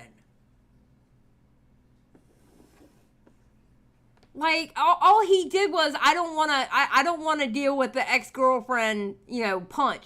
In other words, he's probably so filled with rage that he has extra powers to go in that ring and mess somebody up. He wasn't mocking the death of the ex-girlfriend. Like, bro, come on. That's so stupid. This feels like a gross mischaracterization of a clip that's really not that bad. It's a clip that looks more like he's praising him or respecting him. And if you don't agree with how he said it, you can at least say that he went about saying the right thing the wrong way. King of Nothing, however, just adds about 10 litres of the moral high ground onto it, and this guy's moral compass is all over the place. One minute he'll say that True Geordie is an Islamophobe because he made jokes about Andrew Tate converting to Islam.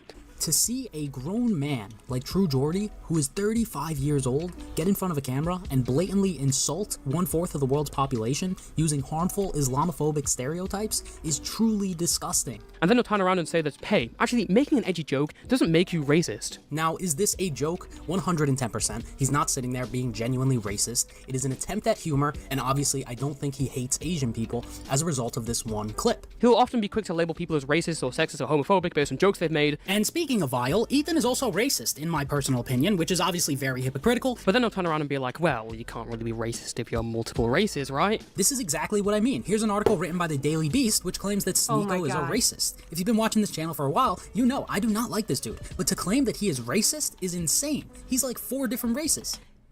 Okay, listen.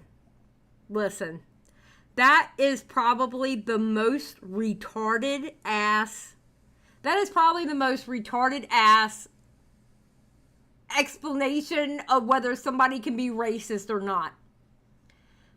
Okay, so edumacation time. It's not just white people who are racist. Okay? I'm just saying. Not just white people are racist in this world.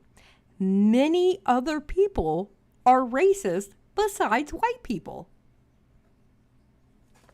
Now, I don't know if you knew this, but you know what? Auntie Xylie let y'all know, okay? I educated you a little bit, This is what we do here at Xylie Gets Real. We educate the masses. Yeah, it's not just white people who are racist, so... You heard it here first, kids. You heard it here first. Just to let you know. That's what I'm here for. He'll say that Ethan Klein's crafting a parasocial relationship with his fans by making content. Making the amount of content that they make is a calculated move that they've made in order to deepen those parasocial bonds with their audience. And when someone develops a parasocial relationship with their favorite creator, they start to develop things like the illusion of friendship with the creator. And that leads to people being more inclined to doing irrational things, like buying a $150 hoodie or two, or maybe even an NFT. But then he'll say that we all sell ourselves online. It's all fine. But as YouTubers, we do sell ourselves and our content to the general public to try and make more money. And that's totally fine. One of King of Nothing's go-to points is to think of the kids. Not literally, of course, that arc might come later, but King of Nothing loves to preach about how YouTubers promote gambling to their child audience. And instead of selling energy drinks, he's now shilling gambling to his child audience on Snapchat, are still the human equivalent of literal trash cans for producing income by promoting gambling to their child audience, is that it's predominantly used by children. So I had to make this video for the youth and inform them about who this guy really is. Yeah, this is a pretty shit point to make in my opinion. I'd understand if it was levied towards channels that are made for kids, like the next Cocomelon videos with baby betting all in black, or Sam's Mix a video with a Bet365 sponsor, but the YouTubers that King of Nothing usually criticizes don't orient their content. Look, I'm telling you now, if a gambling company wanted to sponsor me, I'm taking it. I don't care what any of y'all say. I'm taking it. Look, I'm an adult. I don't even want anyone under the age of 18 watching me. Which, by the way, there's a few of y'all who have slipped in because I looked at my analytics and there have been people under 18 watching me. Stop it. Stop it. Do not watch me. Not with the stuff that comes out of my mouth. Thank you very much. Okay? However, if a gambling company wanted to sponsor me, I'm taking it. I'm going to let y'all know now.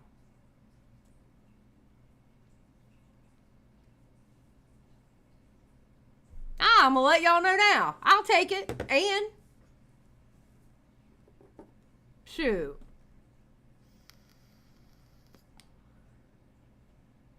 I'm an adult. I expect adults to be watching me. And if you what are you talking about? And if you must stay, no chatting, stay out of the chat. No, don't watch. Do not watch. Do not watch with what comes out of my mouth. Absolutely not.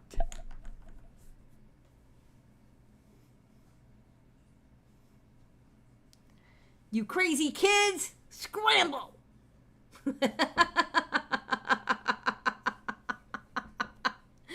Oh, think of the children, Xylie. They need to be awoken to the world of Xylie Gets Real. No, I don't want, no. No. I don't need a kid watching me. Not with what I say. For real, unless your channel's focused on kids, a gambling sponsorship shouldn't be a problem. Exactly. Now, just like, oh my God, I'm sorry, Toastify. I almost called you King of Nothing. Just like Josephine just said, if it was a channel that's literally geared for kids, like the channel is literally made for kids to watch, them doing a gambling sponsorship of any kind, I would see that as unethical, 100%, because their audience is children, period. And that is not a child thing. Gambling is not a child thing, okay? But if your audience is geared towards adults, I don't see an issue with it. What's up, Given Ant? How are you? Moody Morgan, but Mom, Xylie said it was okay. See? That's what I'm saying. That's the setup, Moody. That's the setup right there. I ain't trying to get set up. Sir Walter, we have moved on from Dr. Disrespect. I already did that in the beginning.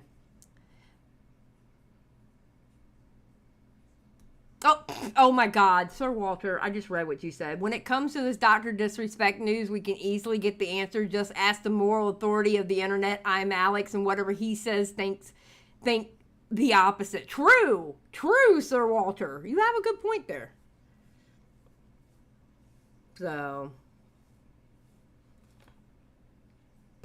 content to children, you cannot directly control who watches your videos and what they do, and thus I don't think the responsibility lies on YouTubers for taking a gambling sponsor. Just as I don't think it's King of Nothing's responsibility if one of his targets is harassed due to his videos. The responsibility should lay on parents to keep an eye on their children and keep any age verification or credit card information out of reach for them. Streamers didn't sign up to become fucking childminders. But of course the argument never stops there. Now we're talking about Idubbbz's wife Anissa and how she's knowingly exploiting the addiction of lonely men and children by doing OnlyFans. They lack respect for themselves, and they have no moral compass, because OF is funded strictly by literal basement-dwelling incels who are most likely very addicted to the consumption of adult content, and it's indefensible to knowingly... Bro, you sound like you need to get laid. Are you kidding me?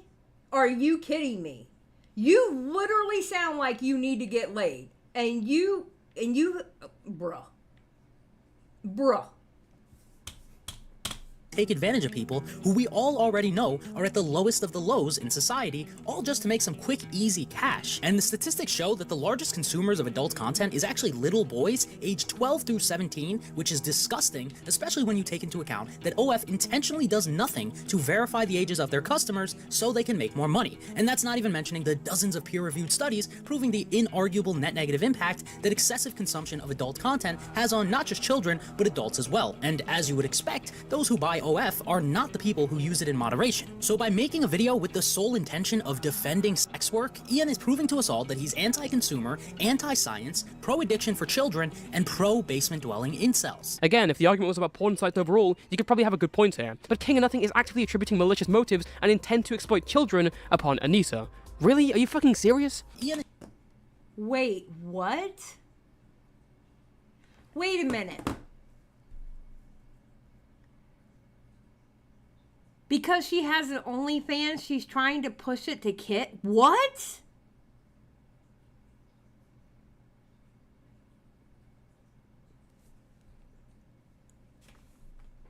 What the hell?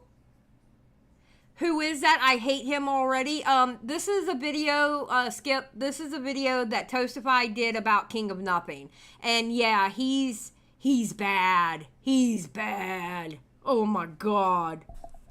Okay, listen, I don't like Anissa. You will never catch me saying some shit like that about Anissa. I'm sorry. Because I'm going to be quite honest. When it comes to Anissa and Ian, I give two shits about her OnlyFans. Okay? I'm one of those that sex work is legitimate work to me. And I'm not going to sit here and say she's pushing it to little kids. What? Yeah, it makes no sense.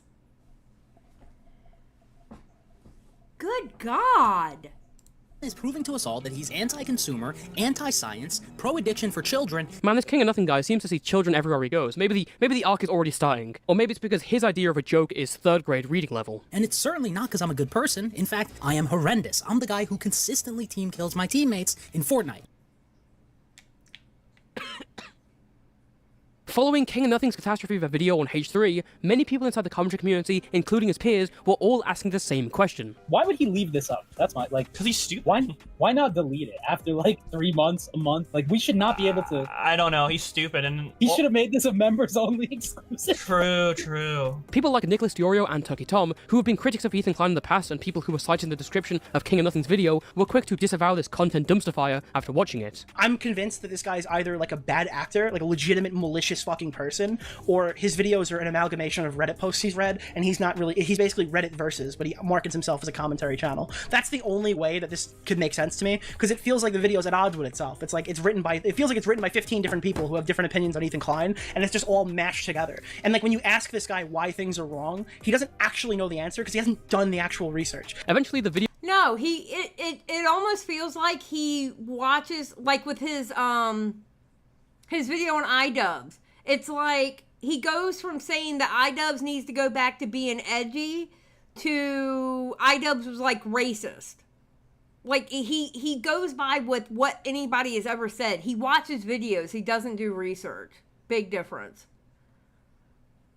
Video got all the way to its subject, Ethan Klein, who reacted to the NFT segment on his podcast and issued a lawsuit threat for King of Nothing's borderline defamatory claims. What Ethan did with his H3 NFT collection is the exact same thing that Logan Paul did. No. What? No, not at all. Right? With his Dink Doink scam. No, where he pretended what? like he was shilling Dink. Okay. You're insane. That's defamation. That's actually fucked up. Yeah, Say that.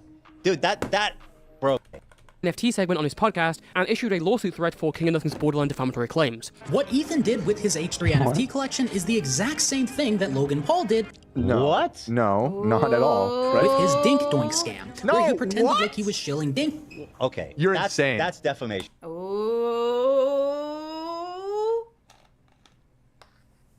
Oh, Ethan's not happy. That's actually fucked up. Yeah, Say you're... that.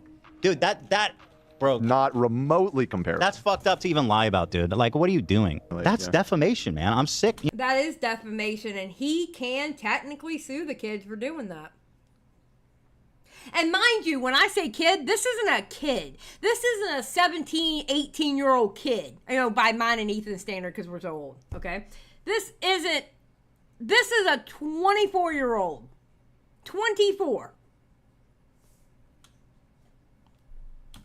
You know what I mean? Like, I'm sick of fucking people just maliciously lying. It shouldn't be. It's not okay to do that. I mean, there's laws against it. That's why there's laws. You know? Uh-oh, King of Nothing. Uh-oh. Uh-oh. King of paying me. Uh-oh. For defamation. I'm saving the soundbite so I can send it to my lawyer. Keep an eye on your mailbox, King of Nothing. King of downfall. King of putting a lien on all of his income for the next 20 years.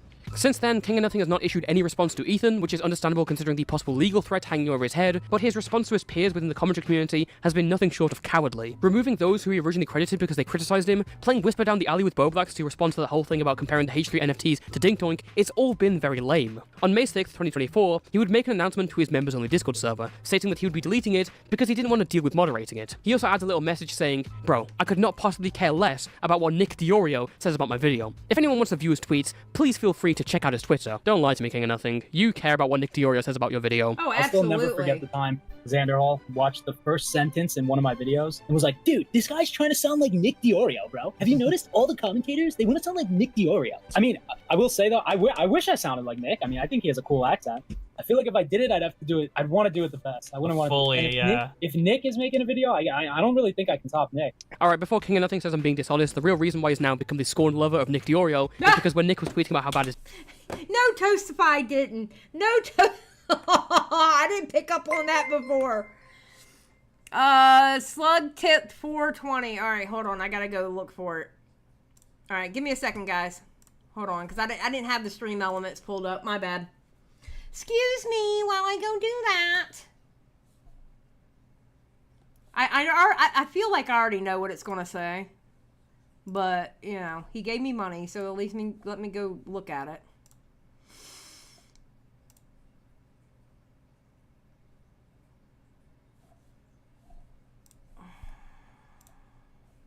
Yep, that's what I thought. 0 out of 10, not enough slug. Also, I'm in Puerto Rico right now. Should I adopt the street dogs or adopt the iguana? I don't care, slug.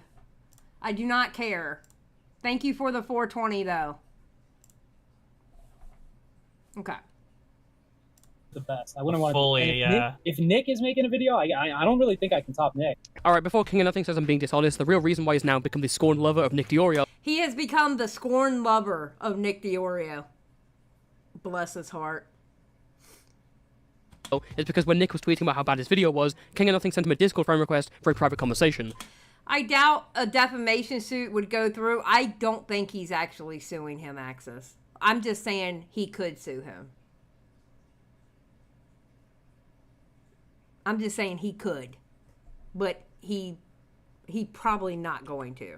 Okay, so let's continue. Diorio is because when Nick was tweeting about how bad his video was, King of Nothing sent him a Discord friend request for a private conversation. Nick promptly turned it down. Sadly, my offer for a private conversation has gone unanswered, but considering the messages I've seen, maybe I should count myself lucky. Maybe if I managed to get into contact with him, it'd end up with King of Nothing threatening to beat me up at VidCon like he did with Smaggle Oh. Yes, I'm not joking, this actually happened. So a bit of backstory. When Turkey Tom and King of Nothing were friends, Tom gave him the mod role in his YouTube livestream chat, and when Tom reacted to King of Nothing's video, his chat was mostly mixed between agreeing and disagreeing. But then came the chatter Shelby502, who really went ahead. Shelby502 must be stopped at all costs, okay?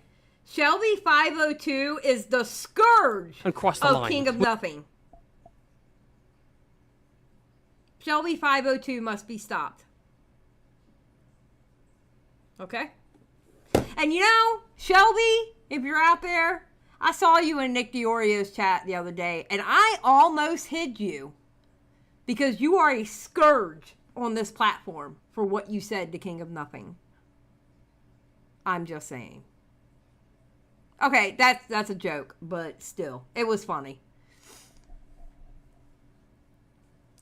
Shelby at 502 deserves a medal or at least a gold sticker. You know what? We're going to give Shelby a gold star, okay? We're going to do the gold star sticker for Shelby.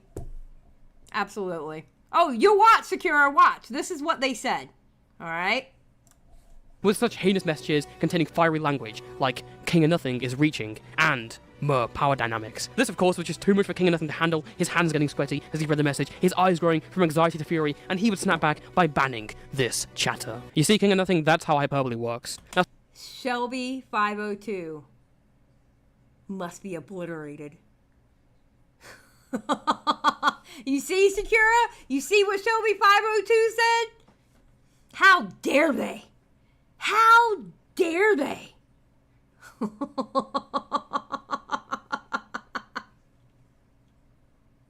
My power dynamics, yep. Now, Smaggle who is Tom's head mod and another person who frequently appears on his streams, called him out for banning chatters. Smaggle says King of Nothing hiding negative comments. I don't think he's doing that. there's no evidence for that. Okay, that's not true. This prompted King of Nothing to immediately hop into Smaggle's DMs and give him a quick call. During this call, King of Nothing said that he banned this chatter because he was in a bad headspace, and his father had passed away recently. Now, I'm not going to go ahead and mock King of Nothing for the death of his father. My sympathies go to him and his family, but there is something inherently scummy in bringing up personal issues to deflect from criticism of your online videos as if it's a shield. It discourages people from criticizing his video because it makes them uncomfortable. I think it's manipulative, and you know who would agree with me? King of Nothing. Look, I fully empathize with the fact that he's lost his mother. That is absolutely horrific. I wouldn't wish it upon anyone, and I truly feel bad for him.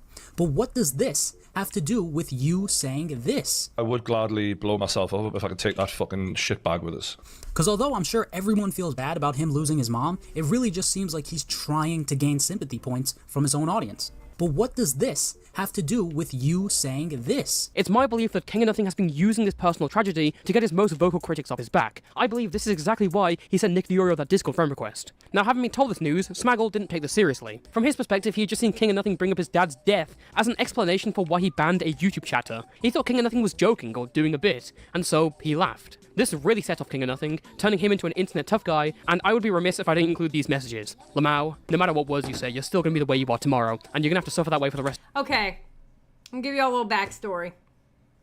So I was in a voice chat with Toast Spy and Smaggle, and they were telling me, Smaggle was like, "You're gonna get mad when you see, and when you hear what I did with King of Nothing." I was like, "Am I gonna go into your DMs and yell at you?" He goes, "Probably." I didn't, because here's the thing. To be fair to King of Nothing, okay? That day in Tom's chat, I can see where his dad literally just passing away probably affected him with like taking the criticism and hiding people. Teddy for $4.99. Smaggle greater than King of Nothing. True. All right. So I think him hiding people and hiding criticism and stuff like that, and him not taking it well, I can understand. His father literally had just passed away, so I can see where that affected him to do that. I get it. All right, but that has nothing to do with the video that he made. KJ, thank you for being a member for 12 months. I appreciate it. So, Moody says, I would say that also, but he just kept on doing the, yes. I know. But then again, all right, let's be honest. And I'm going to be fair here, all right? Because I think this guy, he does do shitty videos, all right? And he's obviously just in it for the views by his response to Nick on his community post. But the best course of action for him to do was to be off the internet and not be on the internet. Because we can't tell people how to mourn and how long it takes them to mourn. This is a 24-year-old guy who lost his dad. You know what I'm saying? It's not like he's in his 50s or 60s and lost his dad. This is a 24-year-old. When I say kid, I'm not saying he's legitimately a kid, but 24-year-old young man who lost his father. So I can understand that as the reason why he acted the way he did in Smaggle's DMs and in Tom's chat. But the video, it's not an excuse for the video because the father hadn't passed away yet. You know what I'm saying? So.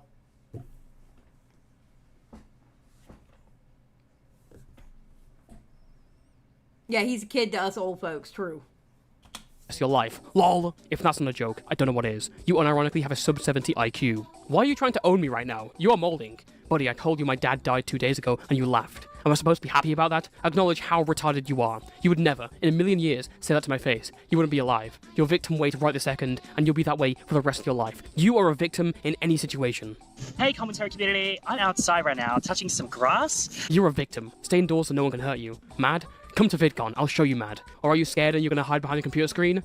Man, this is wild. I can't believe this is the voice that sends a 100k YouTuber into a conniption. So I just want to start off with this. As you can tell, I'm very autistic, and I just want to let you guys know that if I slip up and say the R word, I have the pass. So just so we're all clear on that. Also, why does he keep calling him a victim? Was he planning on doing something more to Smaggle at VidCon than beating him up? By the way, you might think come to VidCon and I'll show you mad was an empty threat, but no. King of Nothing has actually gone to VidCon. He went last year. And I only know this because, like, I became friends with him, particularly, like, through hanging out with him at VidCon, but you guys have seen my streams before, like... And he would have gone this year had it not been for the drama surrounding his hatred video. And I'm sure Smaggledaggle is thanking the Lord for that. Yeah, he was supposed to go to VidCon this year, but he's not now. And yeah, I do believe it's because of the criticism he's getting on the video. Which honestly, if his father just passed away, he doesn't need to. He doesn't need to go to VidCon. He needs to. Yeah.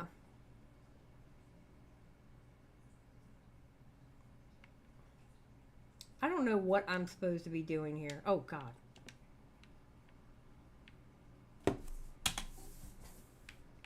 Whilst I was editing this video, King of Nothing, after weeks of silence, posted to his community tab, congratulating himself on getting that 100k YouTube play button, with a Mario Fedora tip image attached to it. The post reads, "Hello friends, I just got this plaque for hitting 100k, which is absolutely incredible. Honestly, I never thought the channel would grow to the size it's currently at now, because there was a time when all my videos were getting like 2 to 100 views, so seeing the channel grow so much since then has been truly amazing. I want to say thank you all so much for watching the videos and subscribing. Without you guys, I'd probably be on OnlyFans by now, which would not be ideal. Yeah, we know King of Nothing, you'd be pro-addiction for children then." Ian is proving to us all that he's anti-consumer, anti-science, pro-addiction for children. Due to some personal issues unrelated to YouTube, and the fact that I got another puppy, which has been a major pain in the butt by the way, and the complexities and depth of the topic at hand, there will be a bit of a delay on the next video unfortunately. It is going to be quite long, most likely longer than the last video, but no promises as of now. I'm working on it every day, and trying to make each video better than the last, so I would estimate about another month and a half before it's done and I can release it. A few things. First of all, those personal issues are presumably what we mentioned in the Smaggle DMs. Also, his next video, that complex issue that he's discussing, is a video on Andrew Tate. Again, King of Nothing following the trend of just covering the most universally hated people. Of course, this community post gathered a lot of comments from people including Nicholas Diorio to take down or address his terrible H3 video, and his response was amazing. The video's staying up, and unless you want to send me 10k in Ethereum, there's literally nothing you can do besides comment and complain. LOL. The fact that you, a grown man who's almost £500 and factually addicted to Twitter, think you can dictate what I do in my video or my time. Bro, that was probably the worst message you could have sent.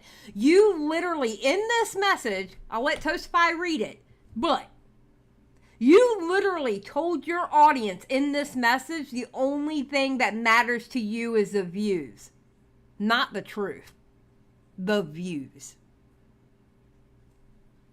You know you can get views by people who disagree with you, right? Those are called hate views. Who's almost £500 and factually addicted to Twitter think you can dictate what I do in my video or my time is absolutely delusional and proves how disgustingly terminally online you are. You know, I just realized, I don't know how long, since Slug. Okay, you know what? I'll let y'all see this part. Alright. And the switch up from, I wish I had Nick Diorio's accent, I would never cover a topic he's covering, to fuck this fat piece of shit is so drastic it's giving me secondary whiplash. I have never made a response video of any sorts because it takes time away from my actual videos, and that will not change unless something is in dire need of a response. If me working on my next video for my fans to watch is hiding to you, then once again, you are delusional. My video has 2.5 times more likes than dislikes, even after multiple raids. No, it's not raids, people just think our video's fucking awful. And it still has significantly more likes and views than your own video on Ethan, so I'm totally content with the reception. Anyone is more than welcome to have their own personal opinions, but to think you can tell me what I should or shouldn't do is ridiculous. So, let me get this straight. Your response to people saying you maliciously slandered Ethan Klein is, pay me 10k in Ethereum and fuck you. So he's more than happy to bully others, but when he gets obliterated in front of millions, suddenly the guy can't even engage with the very behavior that he has spent years perpetrating. Originally, I had a much more generous conclusion written for this video, but having seen this community post and this response, I think it's very obvious that King of Nothing's motive is not morals, but money and attention. This is the type of commentator who will get obvious facts wrong and lie about his subjects, or exaggerate to the point of idiocy, all to make money off moral outrage. And it's all overlooked because the people he chooses to cover are widely hated. What's annoying about his videos is that there are genuine reasons these people are hated, but for some reason King of Nothing picks such terrible arguments that I have to defend these people. To steal a joke from Fantano, it's like King of Nothing went to YouTube Drama's Orphanage of Points and saw these starving, weak arguments that no one's using. Literally. Nick lost 70 pounds. Fat jokes definitely don't hit like they used to. Yeah, apparently we're going to see him soon because he's going to be starting doing the pinball streams, and he's going to have a camera on, so... years, so he decides to feed them by giving him a home on his videos, and then he turns around and brags to you as if he's Sherlock Holmes incarnate. But as I've clearly demonstrated in this video, but that's just my opinion, Tech Lead, if you're watching this, you can DMCA me, but that's just going to get more and more attention to my video destroying you using facts and logic, posting the proof of him lying to the internet, knowing for a fact that one day someone like me would debunk it. To put it frankly, Ethan has become a problem that I now have to deal with. Dread it, run from it, destiny arrives all the same. And now it's here. Or should I say? As you can see from this drawing, Your Honor, I have depicted myself as the Chad lawyer detective, and the defendant has been depicted as a just a whim drawing. In Ethan's case, what I've... Oh, God. Whew. Give me, hold on.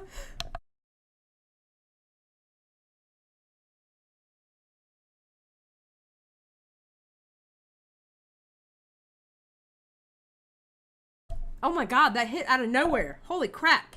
All right, let's go back. Dread it, run from it, destiny arrives all the same. And now it's here. Or should I say? As you can see from this drawing, Your Honor, I have depicted myself as the Chad lawyer detective, and the defendant has been depicted as a just a whim drawing. In Ethan's case, what I've presented here is a clear pattern of behavior, anyone calling him out for this. And I think the I wonder why. Oh, I wonder why. After 100 Ethan hate videos, I wonder why you're the first idiot to try to make this argument.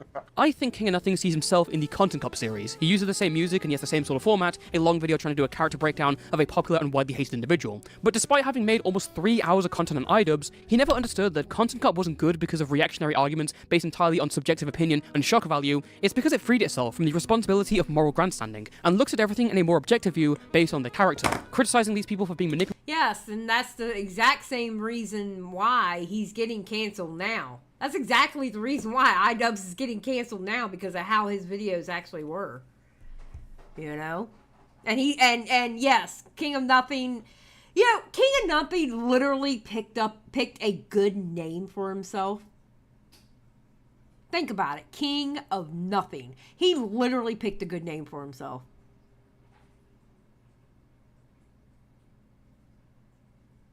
Manipulative, egotistical, greedy, and liars. At the end of the day, when he's not compiling his video with points that other more talented people have already made, King of Nothing's really more akin to Leafy. I mean the jokes, the hyperbole, the complete bullshit points, repeating himself across multiple videos, and... Not even, because he's not entertaining. At least Leafy at one time was entertaining. King of Nothing's not even entertaining. saying literally and bringing up the rage all the time. Literally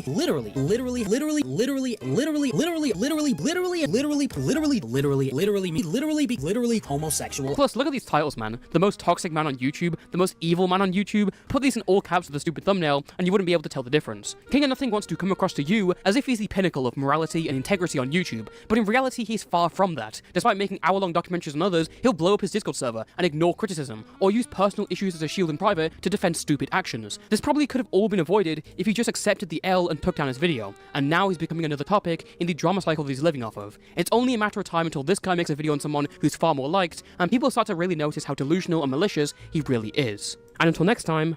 I don't know who Toastify is though, but shout out to you. I've always liked him, actually. Hell yeah! Hell yeah, Toastify! Hell yeah! Toastify is awesome. Toastify is a good kid. I really like him.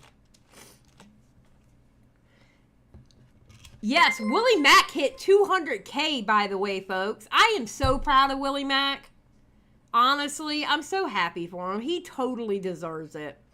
Teddy for $4.99. King of Nothing is like old iDubbbz and Leafy in a blender, but without the entertainment. True, Teddy. True. Very, very true.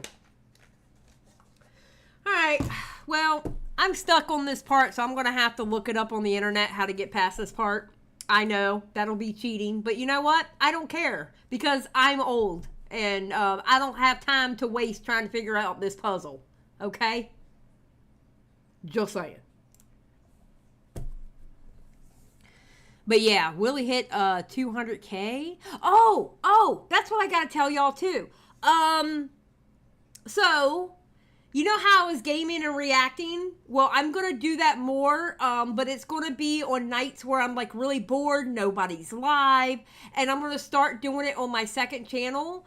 The second channel is called Xylie Gets Clipped, and it's on the main channel here where you can go. Make sure to go subscribe. I'll be over there at night. Not every night, but basically the nights that I'm bored, I feel like doing something, nobody's around, so I'm like, screw it.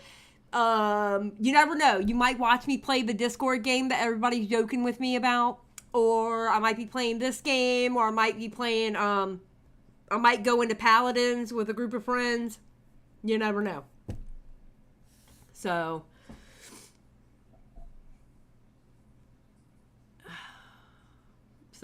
that's going to be a thing, and it's starting this week. I'm probably going to set it up tonight, to be honest. So yeah, I might actually change the name of that channel. Xylie Gets Chill is actually not that bad of a name, and that way too I can kind of keep the graphics up there. I don't know, we'll figure it out.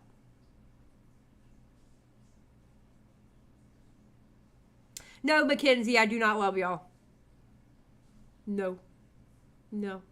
But that way my daytime streams, or my streams where it's not really gaming here, and then I might be able to pull some videos from the second channel and put them on this channel. But yeah, I'm gonna be live streaming over there at night. So that's a good name in my opinion. Yeah, it's not a bad name. I'm not mad at it.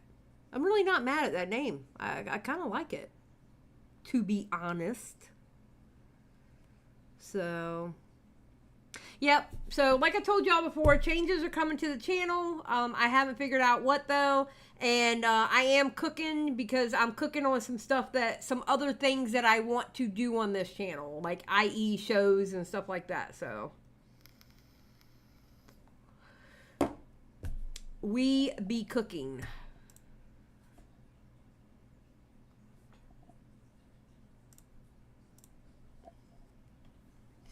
So stop cooking. Cooking is bad. Cooking is not bad. What do you mean? My husband would be mad at me if I stopped cooking. I cook now. What? What, Teddy? What? Anyway, I'm gonna let y'all go. Y'all have a great night. And always remember, don't be like King of Nothing, and keep it real. Bye, y'all.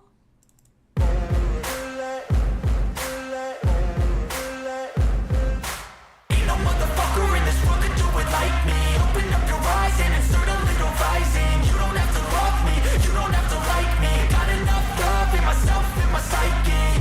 You should have the same in your brain nightly. If you wanna taste, bitch, you can fucking try me. If you wanna hate, bitch, you know where to find me. And if you go and hate this, you can fucking bite me. I'll be cruising in my lane fast, call it high speed. I've been working hard, yeah, I've been working nightly. If you think you'll win, ha, not fucking likely. I be taking shots, yeah, cold-blooded, icy. Watching numbers grow is what I call sightseeing. In the front row, run it up when they hype me. The following grows, they know how to ignite me. Call me CEO, I've been running shit right, see.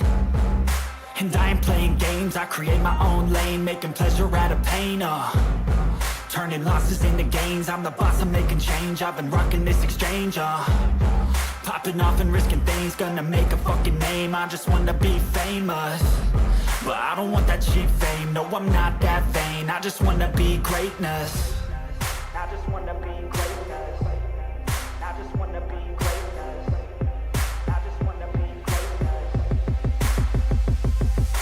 Ain't no motherfucker in this world could do it like me. Open up your eyes and insert a little rising. You don't have to love me, you don't have to like me. Got enough love in myself, in my psyche. You should have the same in your brain nightly. If you wanna taste, bitch, you can fucking try me. If you wanna hate, bitch, you know where to find me. And if you go and hate